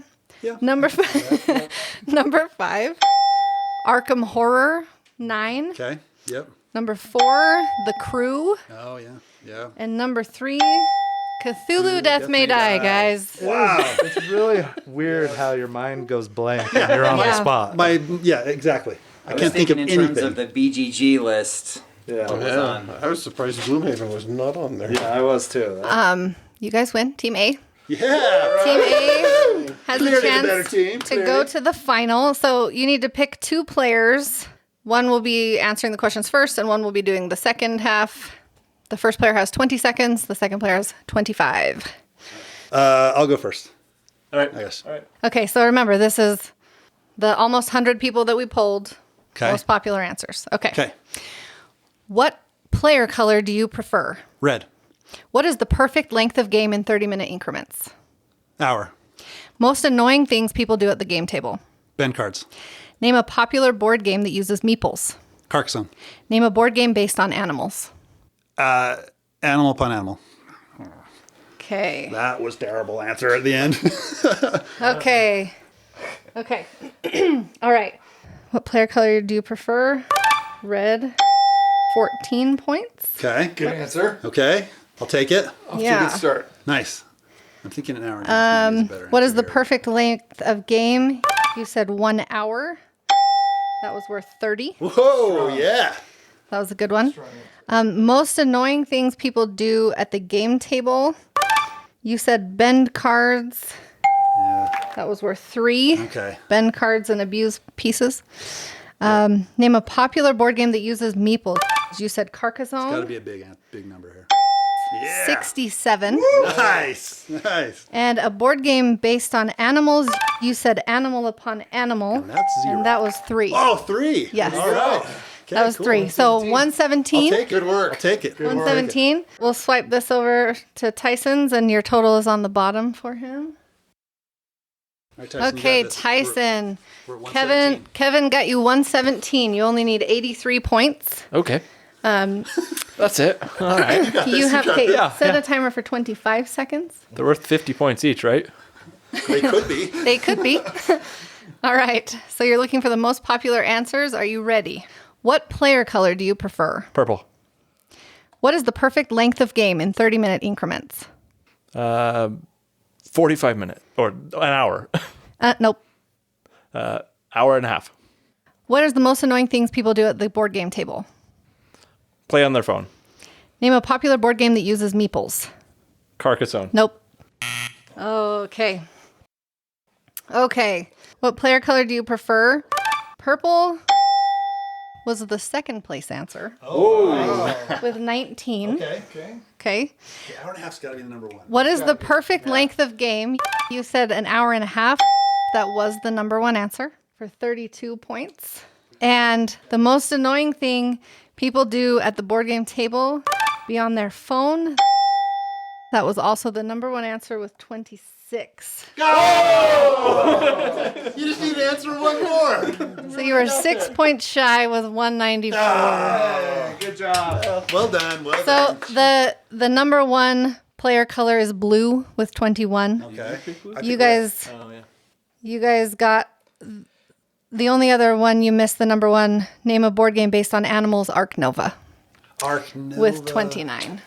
Okay. That was the number All one. right. No. That was good. You guys did good. What was the number one meeple game? Carcassonne? Carcassonne. Yeah. Carcassonne was 67, and then the second place was Architects of the West Kingdom with 4. It was very Okay. All right. so. All right. There's like a billion games you So should we mix up teams or keep the same teams? Let's mix them up. Yeah, let's do Let's it. do it. All right. Let's roll the dice. A few moments later. It's the same team. Well, it's meant to be. Let's keep it. Let's keep it. That's fine. All right. What are the chances? That's fine. Okay, now we have Kevin and Ben. Top 7 answers are on the board. How large is your game collection? I go 45. Okay. Ben, hold on. How large is your game collection in increments of 25? Oh. 100. Okay. That's number 3 with play it, let's play it, let's play it. 13. Play for sure. We're going to play. Okay. Dan, how large is your board game collection? 150. 150 is not on the list. Tyler, how large is your board game collection? 75.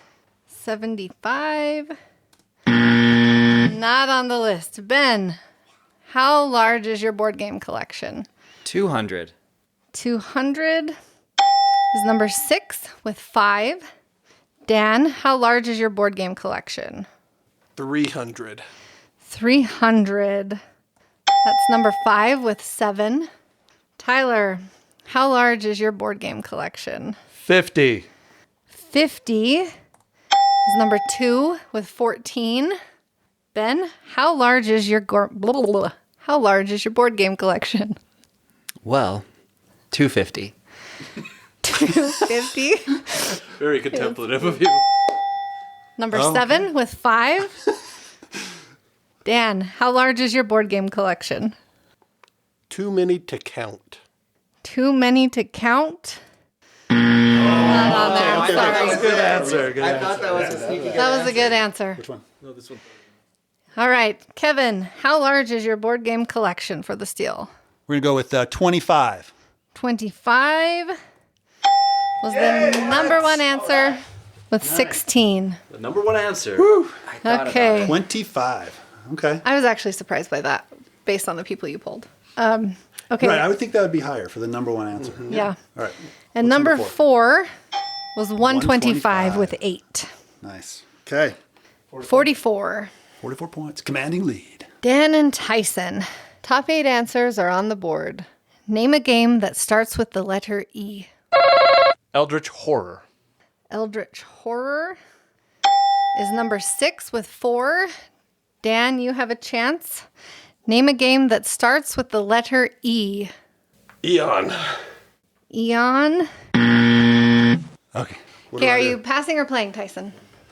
I kind of want to pass. Pass. We pass. Okay. Okay, Tyler. Name a game that starts with the letter E. Excavation Earth. Double points for alliteration. Excavation Earth is a good answer, but not on there. Ben, name a game that starts with the letter E. Everdell. Everdale. It's a good answer. Number one answer with That's a good answer. 23. Quit looking at the game wall. Dan, name a game that starts with the letter E. Exit. Exit. I thought that was a great answer. I Dan. answered. Good answer. I answered exit, but it's not on there. Tyler, name a game that starts with the letter E. Earth. Earth. Okay, that's Good answer. That's a good one. That's a good one. It's number 2 Wow. with 9. Good answer. Good answer. All right, Ben, back to you. Name a game that starts with the letter E. Epilepsy. All right, back to you guys for the steal. Name a game that starts with the letter E. Escape room. Escape room. The game. Escape room. Good the answer. game. Good answer. Yeah, thank you.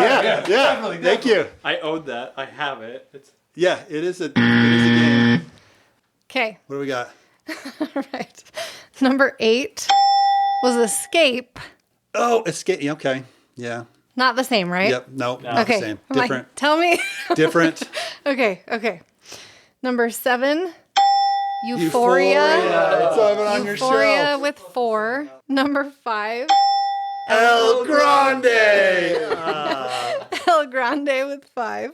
Number 4, Oh, that's a fun game. Ethnos with 8. And number 3, Eclipse also with 8. Okay, a tough so that letter. game It's a tough letter. goes to the B team. All right, so we've got 36 and 44.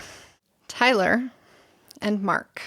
Top 7 answers are on the board. For double points, what is your favorite game mechanic? Deck building.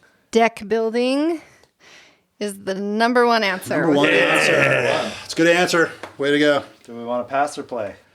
We're gonna play. Okay. Okay, Ben, what is your favorite game mechanic? Card drafting. Card drafting. Good answer. Good answer. Not on there, I'm sorry. I'm with you, Ben. That's one of my favorites. Dan, what is your favorite game mechanic? Dice randomness. Dice rolling. Dice rolling, okay. Number 5, Nice. dice chucking for Good 8 answer, Dan. points. All right, Tyler, what is your favorite game mechanic? Area control. Area control is not on there. All right, Ben, what is your favorite game mechanic? I don't know what it's called, but it's where you get to follow an action. Like if you take a turn, then we all get to do a lesser version of that same action. follow-up. Yeah. Follow. Like a Sure. Yeah, it's up there. Sure.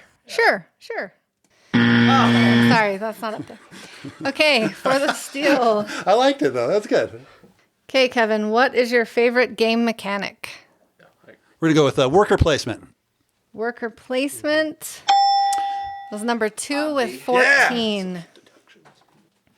Okay, so number 7 was asymmetry, Yeah. with 8. That's good. That's good. Number 6, cooperative, with 8. That's the way I didn't think of That's it. right. Number 4, tile placement, Placement. for 8. Okay.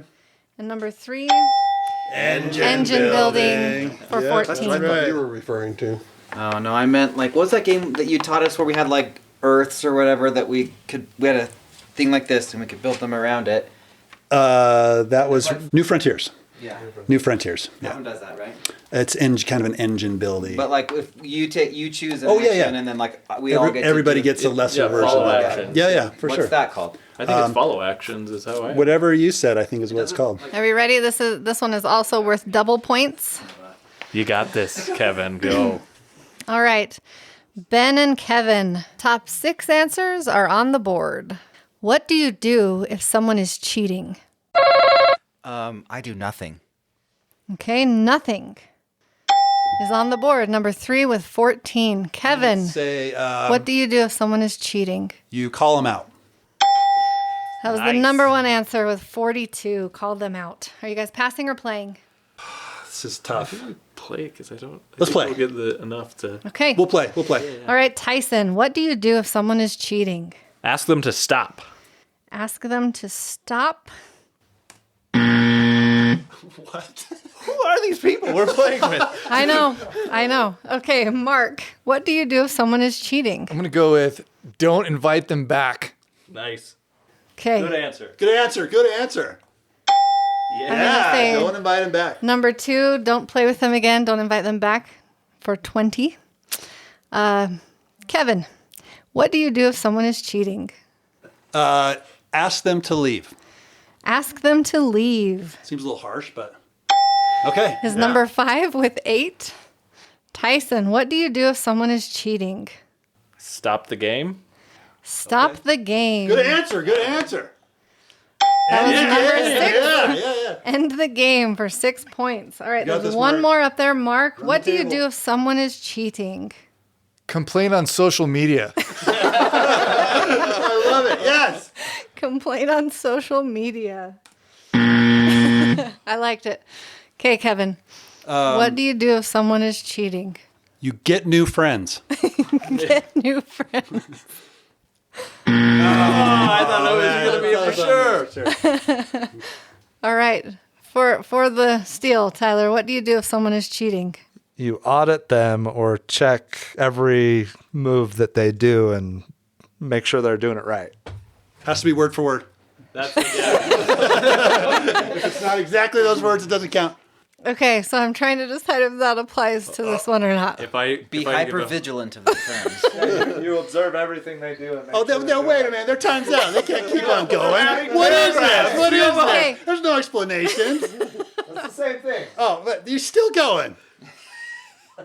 I'm not sure. Cut his mic. Yeah. Ask him to leave. Do nothing. End the game. End the game. Okay. Okay, what's So number 4, clarify the rule, treat it as a mistake. That's what he said. That makes sense. I totally heard that. That's the nice way to do that, right? Answer, he said. Although our answer was a touch more passive aggressive. Just a little bit. Okay. Got us, Tyson. You got This this. is number 5. This is worth triple points. Triple points. Triple points. Okay. All right. Dan and Tyson. Top 5 answers are on the board. What top 100 BGG game is the most overrated? Arc Nova. All right, let's see if Arc Nova is on the list. Arc Nova is number 2 with 18. Dan, you have a chance. What top 100 BGG game is most overrated? I do not agree with this, but I think it could be said Gloomhaven. Gloomhaven. Was the number 1 answer. Good answer, Dan. Gloomhaven with 48 was the number 1 answer. Are you passing or playing? What do you guys want to do? We'll play. Play. Okay, Tyler. What top 100 game is most overrated? Also don't agree. Star Wars Rebellion. Star Wars Rebellion is not on the list. Ben, what top 100 game is most overrated? Also don't agree. Terra Mystica. Terra Mystica is not on the list. All right, Dan, what top 100 game is most overrated? Terraforming Mars. Terraforming Mars Good answer. is number 3 for 18. Well done. My Tyler. favorite game. Yep. Tyler, what top 100 game is most overrated? Great Western Trail. Great Western Trail. But that was the right That was answer. the right answer. I agree. What about All right, Kevin, for the steal, what top 100 game is most overrated?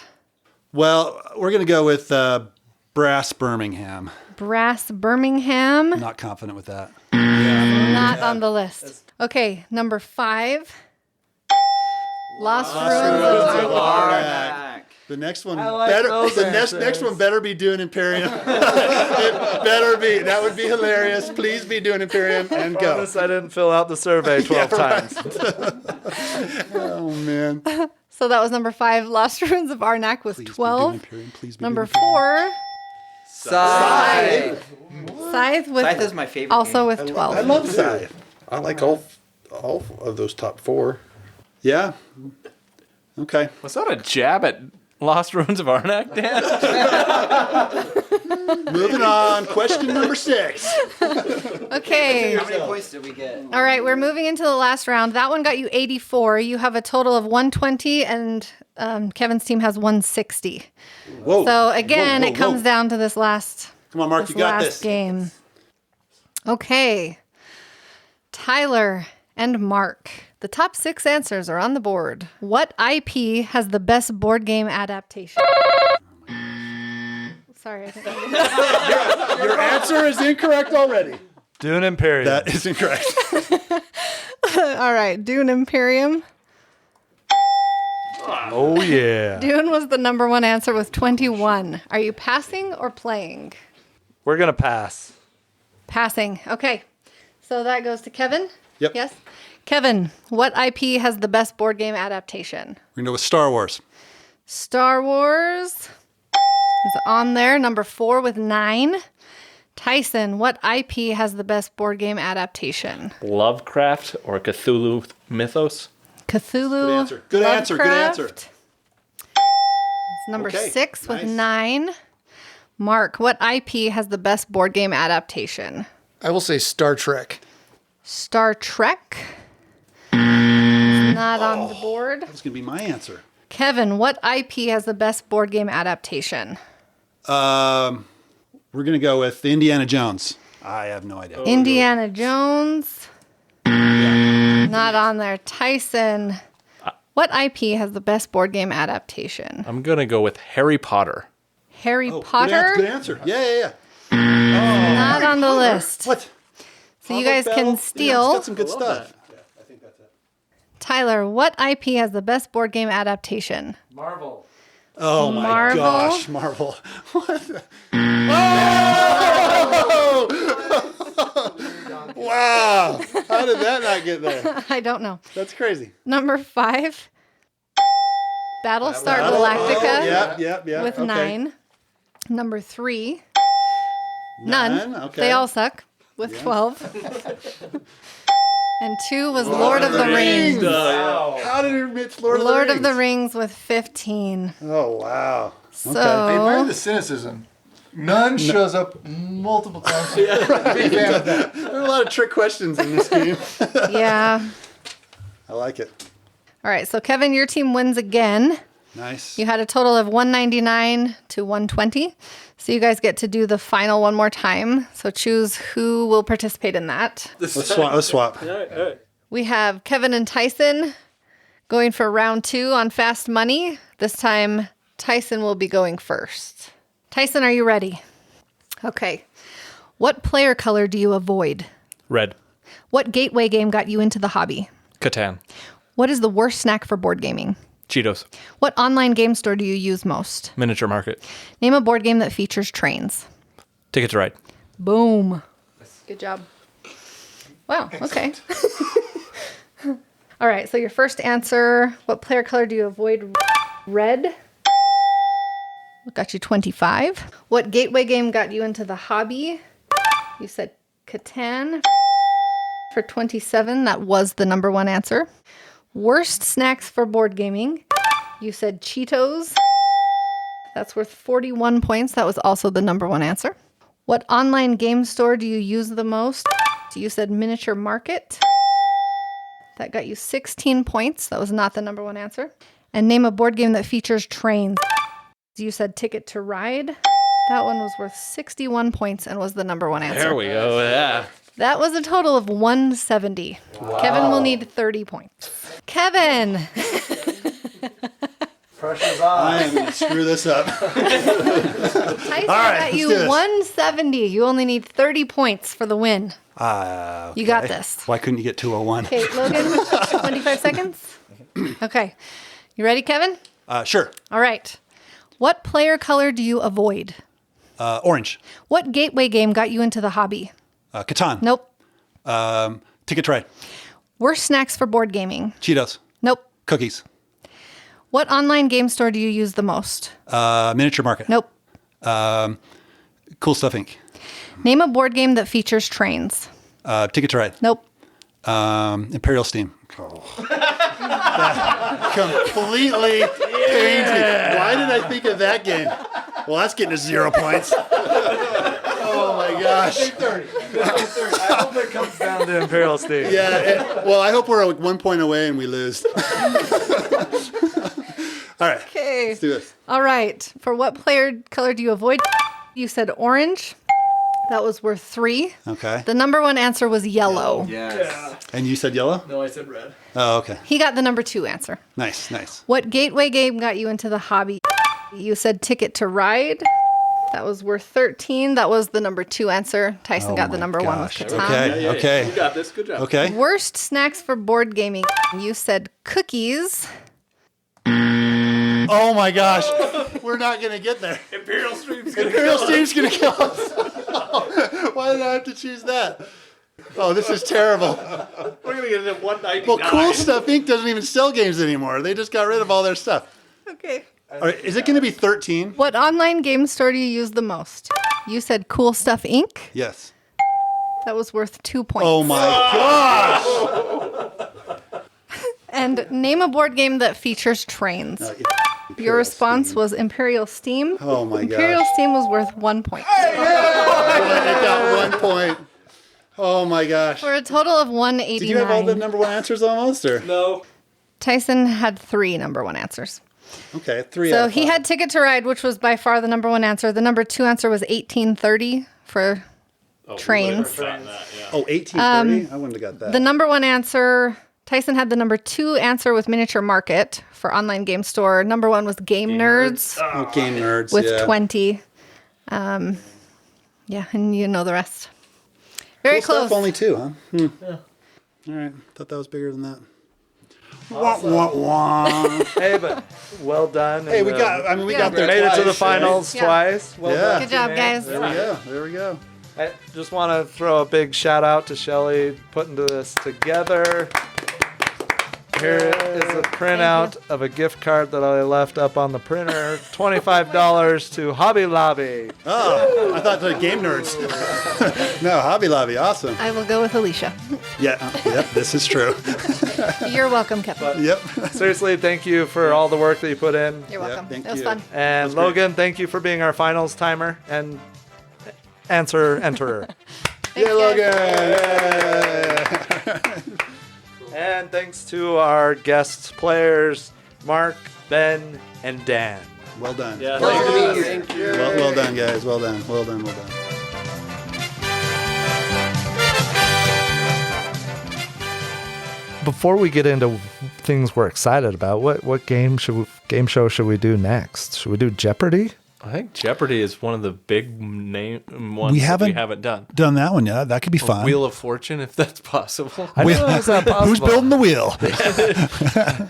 Well, I guess you could do that digitally. but- Yeah, we could code that or something. I'm sure there are ones out there, but yeah, I don't know. I don't know how that work. one. Of all the game shows, that one may be the most visual of them, and it may not Yeah, work if- in audio. If The weakest link.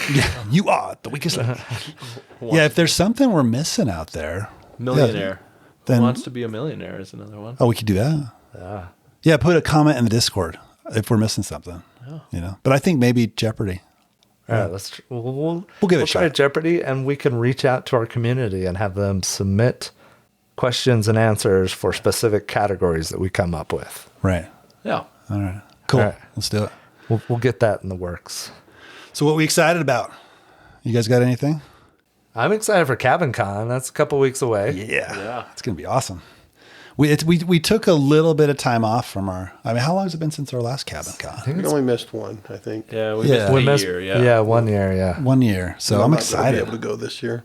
Which is unfortunate Yeah. because Yeah, that is we've unfortunate. had you at every other Cabin Con, and we missed 1 year. And no, I would have given you the large room anyway, though. I think with my snoring, I don't think anyone wants to share a room with me. I think I might rival, so I should probably have my own room. I've at Gen Con. I mean, I was snoring up a storm. it was not bad at all. It'd be a good time. We maybe should put some thought into what games we're taking, and maybe Are we going to do a ranker thing again? We can. Did you guys like that? I I liked Mark's process. brisket, so it's, We better get on that. And Dan, you can and Dan could come to that. Yeah. Maybe I'll come just for the brisket. That was really good. yeah, absolutely. Oh, we need to talk to Mark because this is coming up soon. It is. Yeah. All right. And that it was fun doing the ranker thing. Okay, cool. I think it helps a lot having pre-gaming what games you're going to play. At least the selection options allowed us to get into games a little quicker, I think. Yeah. It narrowed it down a little bit. I think we still brought some games that we didn't have ranked, But it which is still fine. eliminated a lot of games to carry. I mean, sure, we there were some games that we didn't play, but the first time we didn't do any selection, we just brought We had like 100 games. It was overkill. We could have played for weeks and not duplicated any games. Yeah. Though we almost could have done that with that first one because we could have gotten snowed in. Yeah. Oh, well, we're not going to go to the I don't want to elevation. think about it. I couldn't breathe. I almost died. Oh, the memories. Yeah. What happened? Something happened on the way home. I don't know. Remember? Yeah. You don't remember sliding off the road and some guy on his porch came and bailed us out of the ditch. So. And Ben stepped out of the car and ate it. He fell flat in his face. That was so slick. It was amazing. It how was slick like that ice, wasn't it? It was like ice. Yeah, it was. I just had a casual, nice drive with Dan driving me home, and I got to sleep in the car. It was great. Oh, Nice. wow. Yeah. Yes. Ours was a little bit more eventful than yours. We're not going as high altitude this year, so No. hopefully it should be pretty good. I am Tyler doesn't excited. need to bring his oxygen. My downfall was I stayed up the night before coding for work. It's like 1 or 2, right? No, it was like 3:30 in the morning so that I wouldn't have to go into work that day and we could go up early. And that was a mistake. Yeah. So Yeah. So Cabin Con, yeah. Yeah. I'll tell you what I'm excited about in addition to Cabin Con, which is I'm very excited about. I was thinking about that today. But I just talked about Eila and Something Shiny, so I got this itch for solo-only games. You just got the itch? No, I mean I got itch for more because I've almost finished Eila and Something Shiny. Right? Okay, yeah. Like I'm looking for the next one, and we had somebody in our Discord posted Spirit Fire that just launched on Kickstarter. It's published by Orange Nebula, and I think as of the recording of this, it's well funded. It's like overfunded. Its goal was like 50,000. It's at like over 400,000 at this point. But this is, I don't exactly know what this game is, but I'm intrigued by it. Essentially, what it does is it allows you to grab a character box and then a core gameplay box. So think like Final Girl, Paperback Adventures, those styles of games where you're kind of pairing things. But in this one, you can play either solo or cooperatively. If you're playing cooperatively, each player will need to own one of these character boxes, and you can play independent of one another and then kind of come together and play your stories as you've developed them. So you can have like one player developing and leveling up their own character and stuff like that, while independently I don't have to wait for the group to get together to play this game, which was a really interesting thing about it. But it touts it having no combat. There's no like aggression in this game, and there's a lot to... I'm still trying to figure out exactly what it is, but you have the character box, and then you have an open world that kind of gave me a Seventh Continent kind of a vibe, that you're exploring and discovering this world, but you're developing your own personal character and quest and stuff like that. I really don't know that they're saying that this is a completely like unique new game system that like hasn't been done, but they were the ones who published Vindication and Unsettled. I've played Vindication and I thought it was a unique game. It was very unique. It was an interesting experience, and they were trying to do new things with games, and so that's why this kind of intrigues me. I don't know that I loved Vindication. I liked Vindication, but I only played it the one time. But I am intrigued because a lot of people really love those games. The only thing I remember about Vindication is it didn't take my turn for like an hour or something. I only played it that one time. But I only played it that one time. And I didn't walk away excited to play it again. I remember Yeah. that, but Yeah. it might have been just a rough first play. But Could have been. Yeah. Sounds cool though. But this is a completely different style Yeah. of game altogether. So I'm curious, and it's got a lot of content for it. I don't know. I'm not sure if it's one I'm backing or not. Oh, you're gonna back it. There was no, Come on. it's not as guaranteed with him as it is with me. If I talk about it, Yeah. I'm gonna back it. But it's a solo game. He's a solo guy. It's like you're the Awakened Realms It's your guy, bread and butter, Tyler, and- Tyson. Yeah, Yeah. this is right up your alley. but I also didn't back Final Girl Season 2 or 3, and I'd much rather have more of that content than some random untested game, potentially. nice. Okay. All right. You'll get it. Do Yeah, it. Do it. yeah, Do do it. it. Do it. Do it. Peer pressure doesn't work on me like it works on you, Tyler. I did a back cheese game just because somebody told me to. Fromage. I said I would back a game about cheese, and so I. He's a man of his I'm my word. I do appreciate It wasn't your peer integrity. pressure. That was just. It was integrity. I was Yeah. interested in you're spinning the table and moving the cheese around, and it looked fantastic. It's going to be And amazing. delicious. I'm excited. And I'm going to have a platter of cheese out each time I play it. And what's better than that? Didn't we talk about... Sounds a little cheesy to me. A smorgasbord. What about all those 100 gamers that we pulled that said no, they don't want any snacks at the table? That's true. Yeah, they were wrong. And cheese was not on the board, the It list. wasn't, So. Are you done? The transition now. All right, here we go. Are you done? Okay. Yeah, so that was Spirit Fire. So it Nice. was Ryan that mentioned it on our Discord. Yes. Okay. Okay. So a game I'm excited about. Well, Didn't you already go? sorry. Something you're Go, excited go, about? He's extra excited. Holy cow! Go ahead, Kevin. I have two things I'm excited about before you can go. I didn't know you were excited about something. I told you before we started that I'm All right, excited all right, about. Go it. ahead. Okay. Go ahead. Sorry. So- My mistake. No, I had it's a good fine. transition, but go ahead. No, it's fine. All right. Well, back to what I'm excited about. So Tyler mentioned a game in the last episode called Wizards of Grimoire, and I've been playing this on BGA. This game is fantastic. It is so good. So I played it 6 or 7 times now. First 2 games I played, I was trying to figure out what the heck was going on. But the third game, it just clicked, and it's so much fun. So Tyler explained how it worked. I'm not going to go over how it works. Just the discovery in this game is off the charts. There's so many different spells and cards that you can play with. And every game I'm discovering new combinations of cards that work well together that are just so much fun. And Tyson mentioned Res Arcana. Yeah. And I think there are some similarities between this and Res Arcana because you have a group of spells and you figure out how to work with those spells. You can replace those with other spells throughout the game, but more often than not, you're just going to get those, I think, 6 spells, and you're just going to combo off of each other, right? Take mana off of one to get more mana. Or there was this one card that I played against Tyson in the last game where I gave him 3 mana cards and then used another card to give him a mana card. And then I played a spell that attacked him for how many mana cards he had. so it was just so fun. Here, have these mana cards, and now I'm going to play a spell to attack you with the mana cards that you have. Awesome. And I had I one love that I was playing with Jason, and I was giving him tons of mana cards, and I would get mana cards, and then I had a spell that made him discard all of his mana From his- cards. yeah. Oh, I And it was love it. awesome. I love it. I was playing with you, Tyler, and you were loading up on mana cards. And then I had the one that says you had damage for each mana card as well. And I did 15 damage with one spell. I'm Yeah, like, wow, that's Yeah, so cool. That was not paying attention to what Yep. the other player has, and that sometimes happens on Board Game Arena, right? It does. If you're face to face, it's not going to happen nearly as much. But seeing like those combos are still, you're still discovering them. I'm super excited for the expansion. There's a Kickstarter that's coming out. I think it's the end of the year. I think sometime in fourth quarter. I think Yeah. Shifting Sands. Shifting Sands. So I'm definitely interested in that. I don't know if I'll probably back it.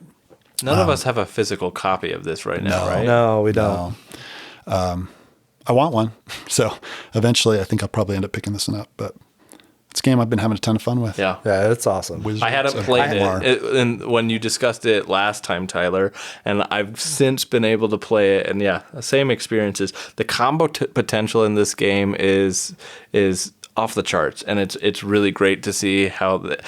I worry though that what I've been doing is, this would combo nicely with this. That would be great. And then I realized, I probably should have worked on getting my edge and running faster because now I'm dead. And But it's been fun building the combos, and I really don't care that I'm dead because it was fun to see those combinations. Yeah. It's a good game. It's good. Really, really well done. So I'm excited to explore it some more. Wizards of Grimoire. Tyler, do you have something else you want to talk about? No, I'm good. No, I don't know if I am excited about this. Yeah, it's DreamEscape. It's a Cthulhu solo game. Oh, nice. And it's got lots of cards, hundreds of cards. And you play through different adventures that you're exploring dreamlands and trying to do different tasks. And this is also a solo only game. Wow. Yeah, it is. Solo game. And I got to think this is a little bit like Arkham Horror in some ways. Well, even the card design. Did you see the card design on some of those? Like the framework on the cards reminded me a lot of Arkham Horror LCG. Oh, really? Yeah. Well, I love the art in that one. So if it's similar, the it's art great. looks awesome. I backed this. I may cancel my pledge. I may upgrade my pledge. You did back it, though. I'm going to research it more. I've got plenty of time to decide. I got 20 days backed left. it too. So, and it'll come out of my November spending money, so I'm good. Right. That way. I backed this one too. You did? And then I canceled my pledge. Oh, you did? Yeah. How come? So it comes down to I'm not confident in the product yet. Like I haven't been convinced. I could be convinced to back the game again, but like it's between this or Spiritfire, and I'm more confident in Orange Nebula as a publisher than I am with this. I can't even remember what this publisher's name is, because I don't know anything of their games really. And this is an ambitious project. It is ambitious. It gives me a feel of what's the Seventh Continent a little bit, I just thought because the the same. sheer number of cards. It's a ton of cards. It was one that I'm hesitant about, but I'm still got plenty of time to look into more, and I'm excited about it. And there was like a first 48 hours reward, and I was like, I'll get in on it. And that's then why I backed it. That was the same and then I thing. can So cancel is that the only exclusive that you get from the Kickstarter campaign, or is there other exclusives? there's what's to other- keep you from just waiting until it comes out in retail? It's I'm sure they cheaper have prices, and they're bundling a lot of the expansions into it. So like the expansions will be separate MSRP costs for at a later date. All right, But so this- you're saving money by backing. and there are some stretch goals that are adding. I don't think they say any really Kickstarter exclusive stretch goals that I can tell. But then again, I don't know this publisher well enough. This may not make it to retail. Like I Yeah, don't know. But the art kinda- looks awesome. I don't know. I'm getting kind of burned out of Kickstarters, right? That I mean, if they're offering something unique, like that you can only get on the Kickstarter and it's an exclusive, then that kind of tips the scale for me a little bit. But if it's going to be the same thing that comes out in retail, I'm like, well, I'm going to get it cheaper a little bit later than everybody else does. But Complete bundle of premium card sleeves is only $20. oh, there you go. Complete for because they're like Only $7. $20. It says complete bundle of premium card sleeves required to protect all the cards unlocked in this campaign. $20. That's a steal right there. Yeah, Wow. and they For have 970 cards or whatever. That can't be right. I don't care. I don't want to sleeve 970 cards. I do because it's therapeutic. That sounds and it feels great. horrible. That sounds like a great That's evening. like right? 2 periods of a hockey game. Yeah, that's awesome. That is my dream escape nightmare. That's Like, how that I is- could finally watch the third Ant-Man movie. I could sleeve 900 cards while I'm doing it. Yeah, I'd rather just sleep through that one. Yeah, Because you can do like 3 a second, right, Tyler? 1 per 3 seconds is what I meant to say. But that never made the cut because it was during a section that was filled with lots of euphemisms by Tyson. Unintentional Yeah. euphemism. And we never released that content. This is So true. This is nobody knows that I said that until now. Thanks. Oh, Kevin. that's now it's There just, are a lot of parts I'm going to cut out of this. Yeah, so I'm excited about DreamEscape. The art, honestly, It's is what drew gorgeous. me in. It's beautiful. It's a freaking cool looking Cthulhu on the cover of the box. And I will say that if the game is as If it's amazing as it appears to be, yeah, then you're in for like an amazing experience. and that's why I ultimately was like, I think I'm going to do it. I'm going to go for it because if it's not great, it's not great. I can add it to piles of other games that have had that experience or result. But if it's amazing, then I'm glad I took a chance on it. Yeah. Now we got another solo guy. But for me, I'm going back to what Kevin said. Is I'm getting a little burned out on like Kickstarters and crowdfunded games in general, just because I feel like for me, like I'm thinking of Septima, like. I'm excited for Septima. Oh, I can't wait. But we I'm all excited. backed a copy of Septima. So we'll have 3 copies in the group. And I realize now that may not have been the wisest decision. You're totally selling yours, aren't you? Yeah, probably. Yeah, I knew it. I don't know. That's Mind Clash. I love Mind Clash. But again, Yeah. I don't know how I have- backed out of Voidfall. Yeah, do you have but I FOMO for didn't- Voidfall now? Yeah, I would rather have Voidfall than Septima, I think. I might but sell you my copy of Voidfall. I don't know. I don't think I'll ever get it played. Are with you it. serious? No. Yeah. Yeah, that would blow me away if you did that. Yeah. But So yeah. I have something that Dan's excited about. Whoa. Whoa. So, like over a year ago or sometime in the last year, I backed Wonderlands War and then decided I didn't want Did it. you get that yet? I didn't get it, but I got an email saying that it's arriving in port in November. Oh, hallelujah. That's And- been forever. Side note, so I changed my address for that backing because Dan took over my pledge, right? And so it should ship directly to you. Oh, okay. I was filling out another pledge manager and it had your address in there still. So all your games are coming. Yeah, so- every game. Arrangement. So if a game shows up that you don't remember backing, please reach out. It's not just someone being generous. I will say that I do often, because I do back probably more than my fair share of Kickstarters, that sometimes it's like, oh, I don't remember this game. Yeah. Well, I swear I never received Did you just get this one? send me a message, please, if something looks unfamiliar. But yeah, it's eventually coming, so hopefully you'll before get it. Christmas, hopefully. So you're a big Wonderlands War fan then, right? You really like that one. So we played it. Did we play it once or twice here? I can't remember. I remember playing once with you, but I can't remember. I really if we played enjoyed it, twice. and I also looked at those miniatures, and I thought those would be really cool to paint. Oh yeah, Oh, they nice. would be. They'd be awesome. And that would make the game a even better experience too, because More immersive for sure. They were hard to tell the difference between sometimes those. These guys don't like Wonderlands War nearly as much as the I paint do. would help you negate the negative experience. When you that get your have copy, when I you enjoyed the game. I'll come play with it. hold around. I will on your play. I world would with. love to play it again. I already. I need to do my hair. All right. Cool. Dan, did you have anything else you wanted to add? Or Yeah, I'll add one more thing. So I did back another Kickstarter last month. It finished up beginning of September. It's a very small one. It's called Dungeon Kart. Dungeon Kart? Dungeon Kart, yes. So Oh, okay. I'm a big race car fan, or a race game fan, right? So Like Mario Kart, but yes, and that's what this one is. It's really themed off of Mario Kart, where you have those types of characters, and you can like throw turtle shells, or I don't know if they call them turtle shells in the games because probably not copyright. Yeah, exactly. But it looks very fun. It's 2 to 8 players. Nice. Looks like a very fun family game.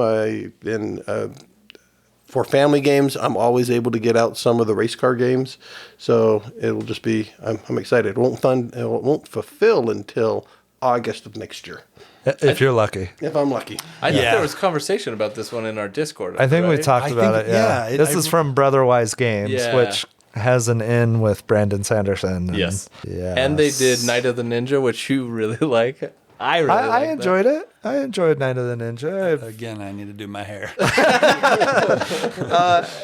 It wasn't my favorite game, but I had fun that night playing it. I did back the Sanderson Stormlight miniatures Yeah. from Brotherwise, so I'm excited for yeah. those. Yeah, I think nice. those are getting closer to being fulfilled as well. I'd be interested in playing Dungeon Kart, and I'm interested in what their future Sanderson projects will be. Well, I love Mario Kart. I mean, I also like played the- that a ton. So The player like, count 2 to 8. up to 8. Yeah, Yeah, great. that's really that's good. awesome. There's Yeah. not a lot of great there's not. 8-player games. I mean, there's some good ones out there, but having more is always a good thing. Yeah, especially for big family gatherings. Yeah. and That's those some- are all coming up with holidays. So All right. When it fulfills, bring it to big game night. It'll probably be over a year. In a year and a half when you have it, bring it over. Let's do it. Yeah. Cool. Awesome. Anything else you guys are excited about? Wraps it up, I think. I think that wraps up this episode. Thanks for listening. We're always grateful for our listeners and for comments on Discord, and Reviews on whatever format you're listening would be very helpful. So drop us a review if you like what we're doing. And a special thanks to Dan for joining us on this episode, and Ben and Mark as well in the Family Feud segment, and especially to Shelley for her contribution to putting that together. I think it's always great to have additional people on the podcast. And Dan, thank you so much for spending a little extra time with us. Thank you for having me. Totes Sains. Goodbye. See you later.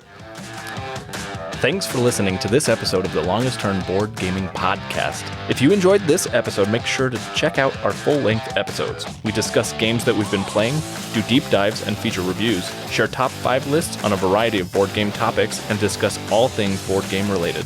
For even more Longest Turn, check out our Discord server, Board Game Geek blog and guild, Instagram, and Twitter. All links and information are included in the show notes. Thanks for listening.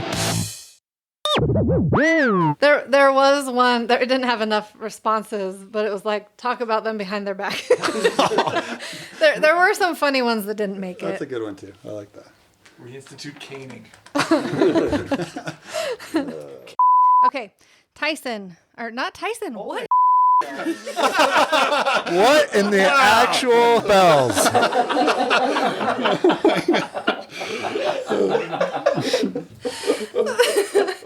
I know your name, Tyler. I have a guest room at my house. What is the best?